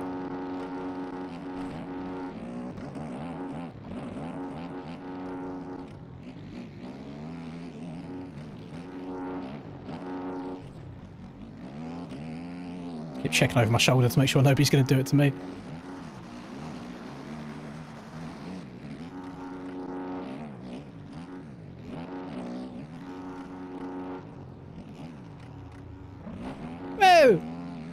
Good pass. Very good pass. Use me for traction.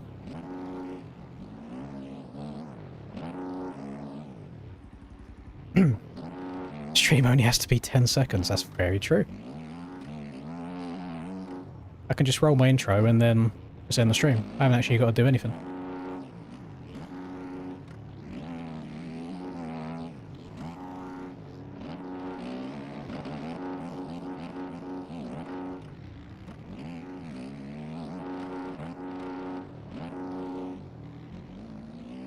I've never had such a enjoyable time battling for like P8 in my life. It's been quite fun.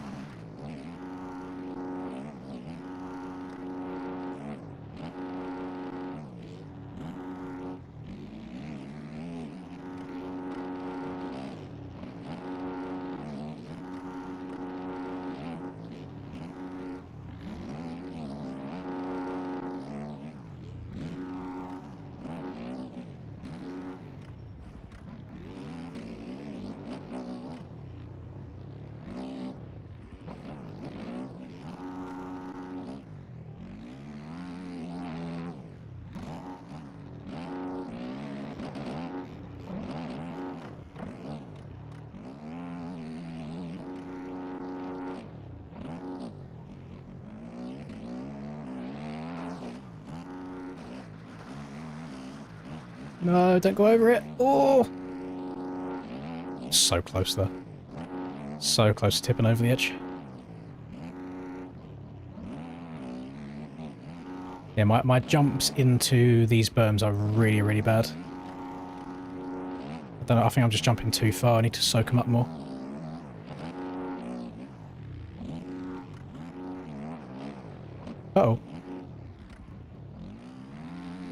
experimenting using all the track.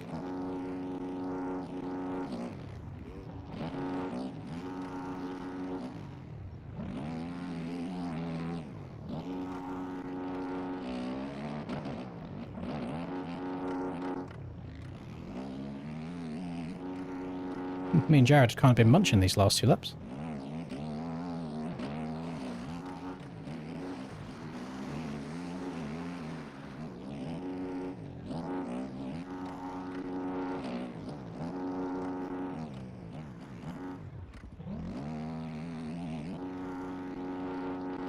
Ah, no. And then I don't think this is... Oh, small enough. It's fine. That's a fun little race, that. Don't mind that at all. Good way to end things off, I think. I am on a KTM 450 that is disguised to look like a Suzuki. So no, I am not him, unfortunately. I wish I could ride a Suzuki fast enough to make it comp.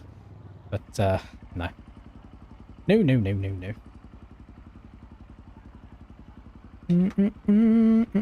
Hello, Christopher.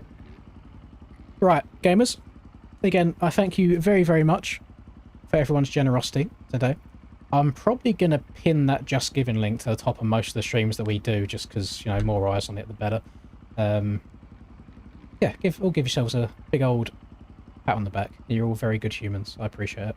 So I will maybe be back tomorrow, and then, listen, if I'm not, worst case scenario, I'm going to be here on Friday anyway. So I'll see you then for a very, very exciting Anaheim 1.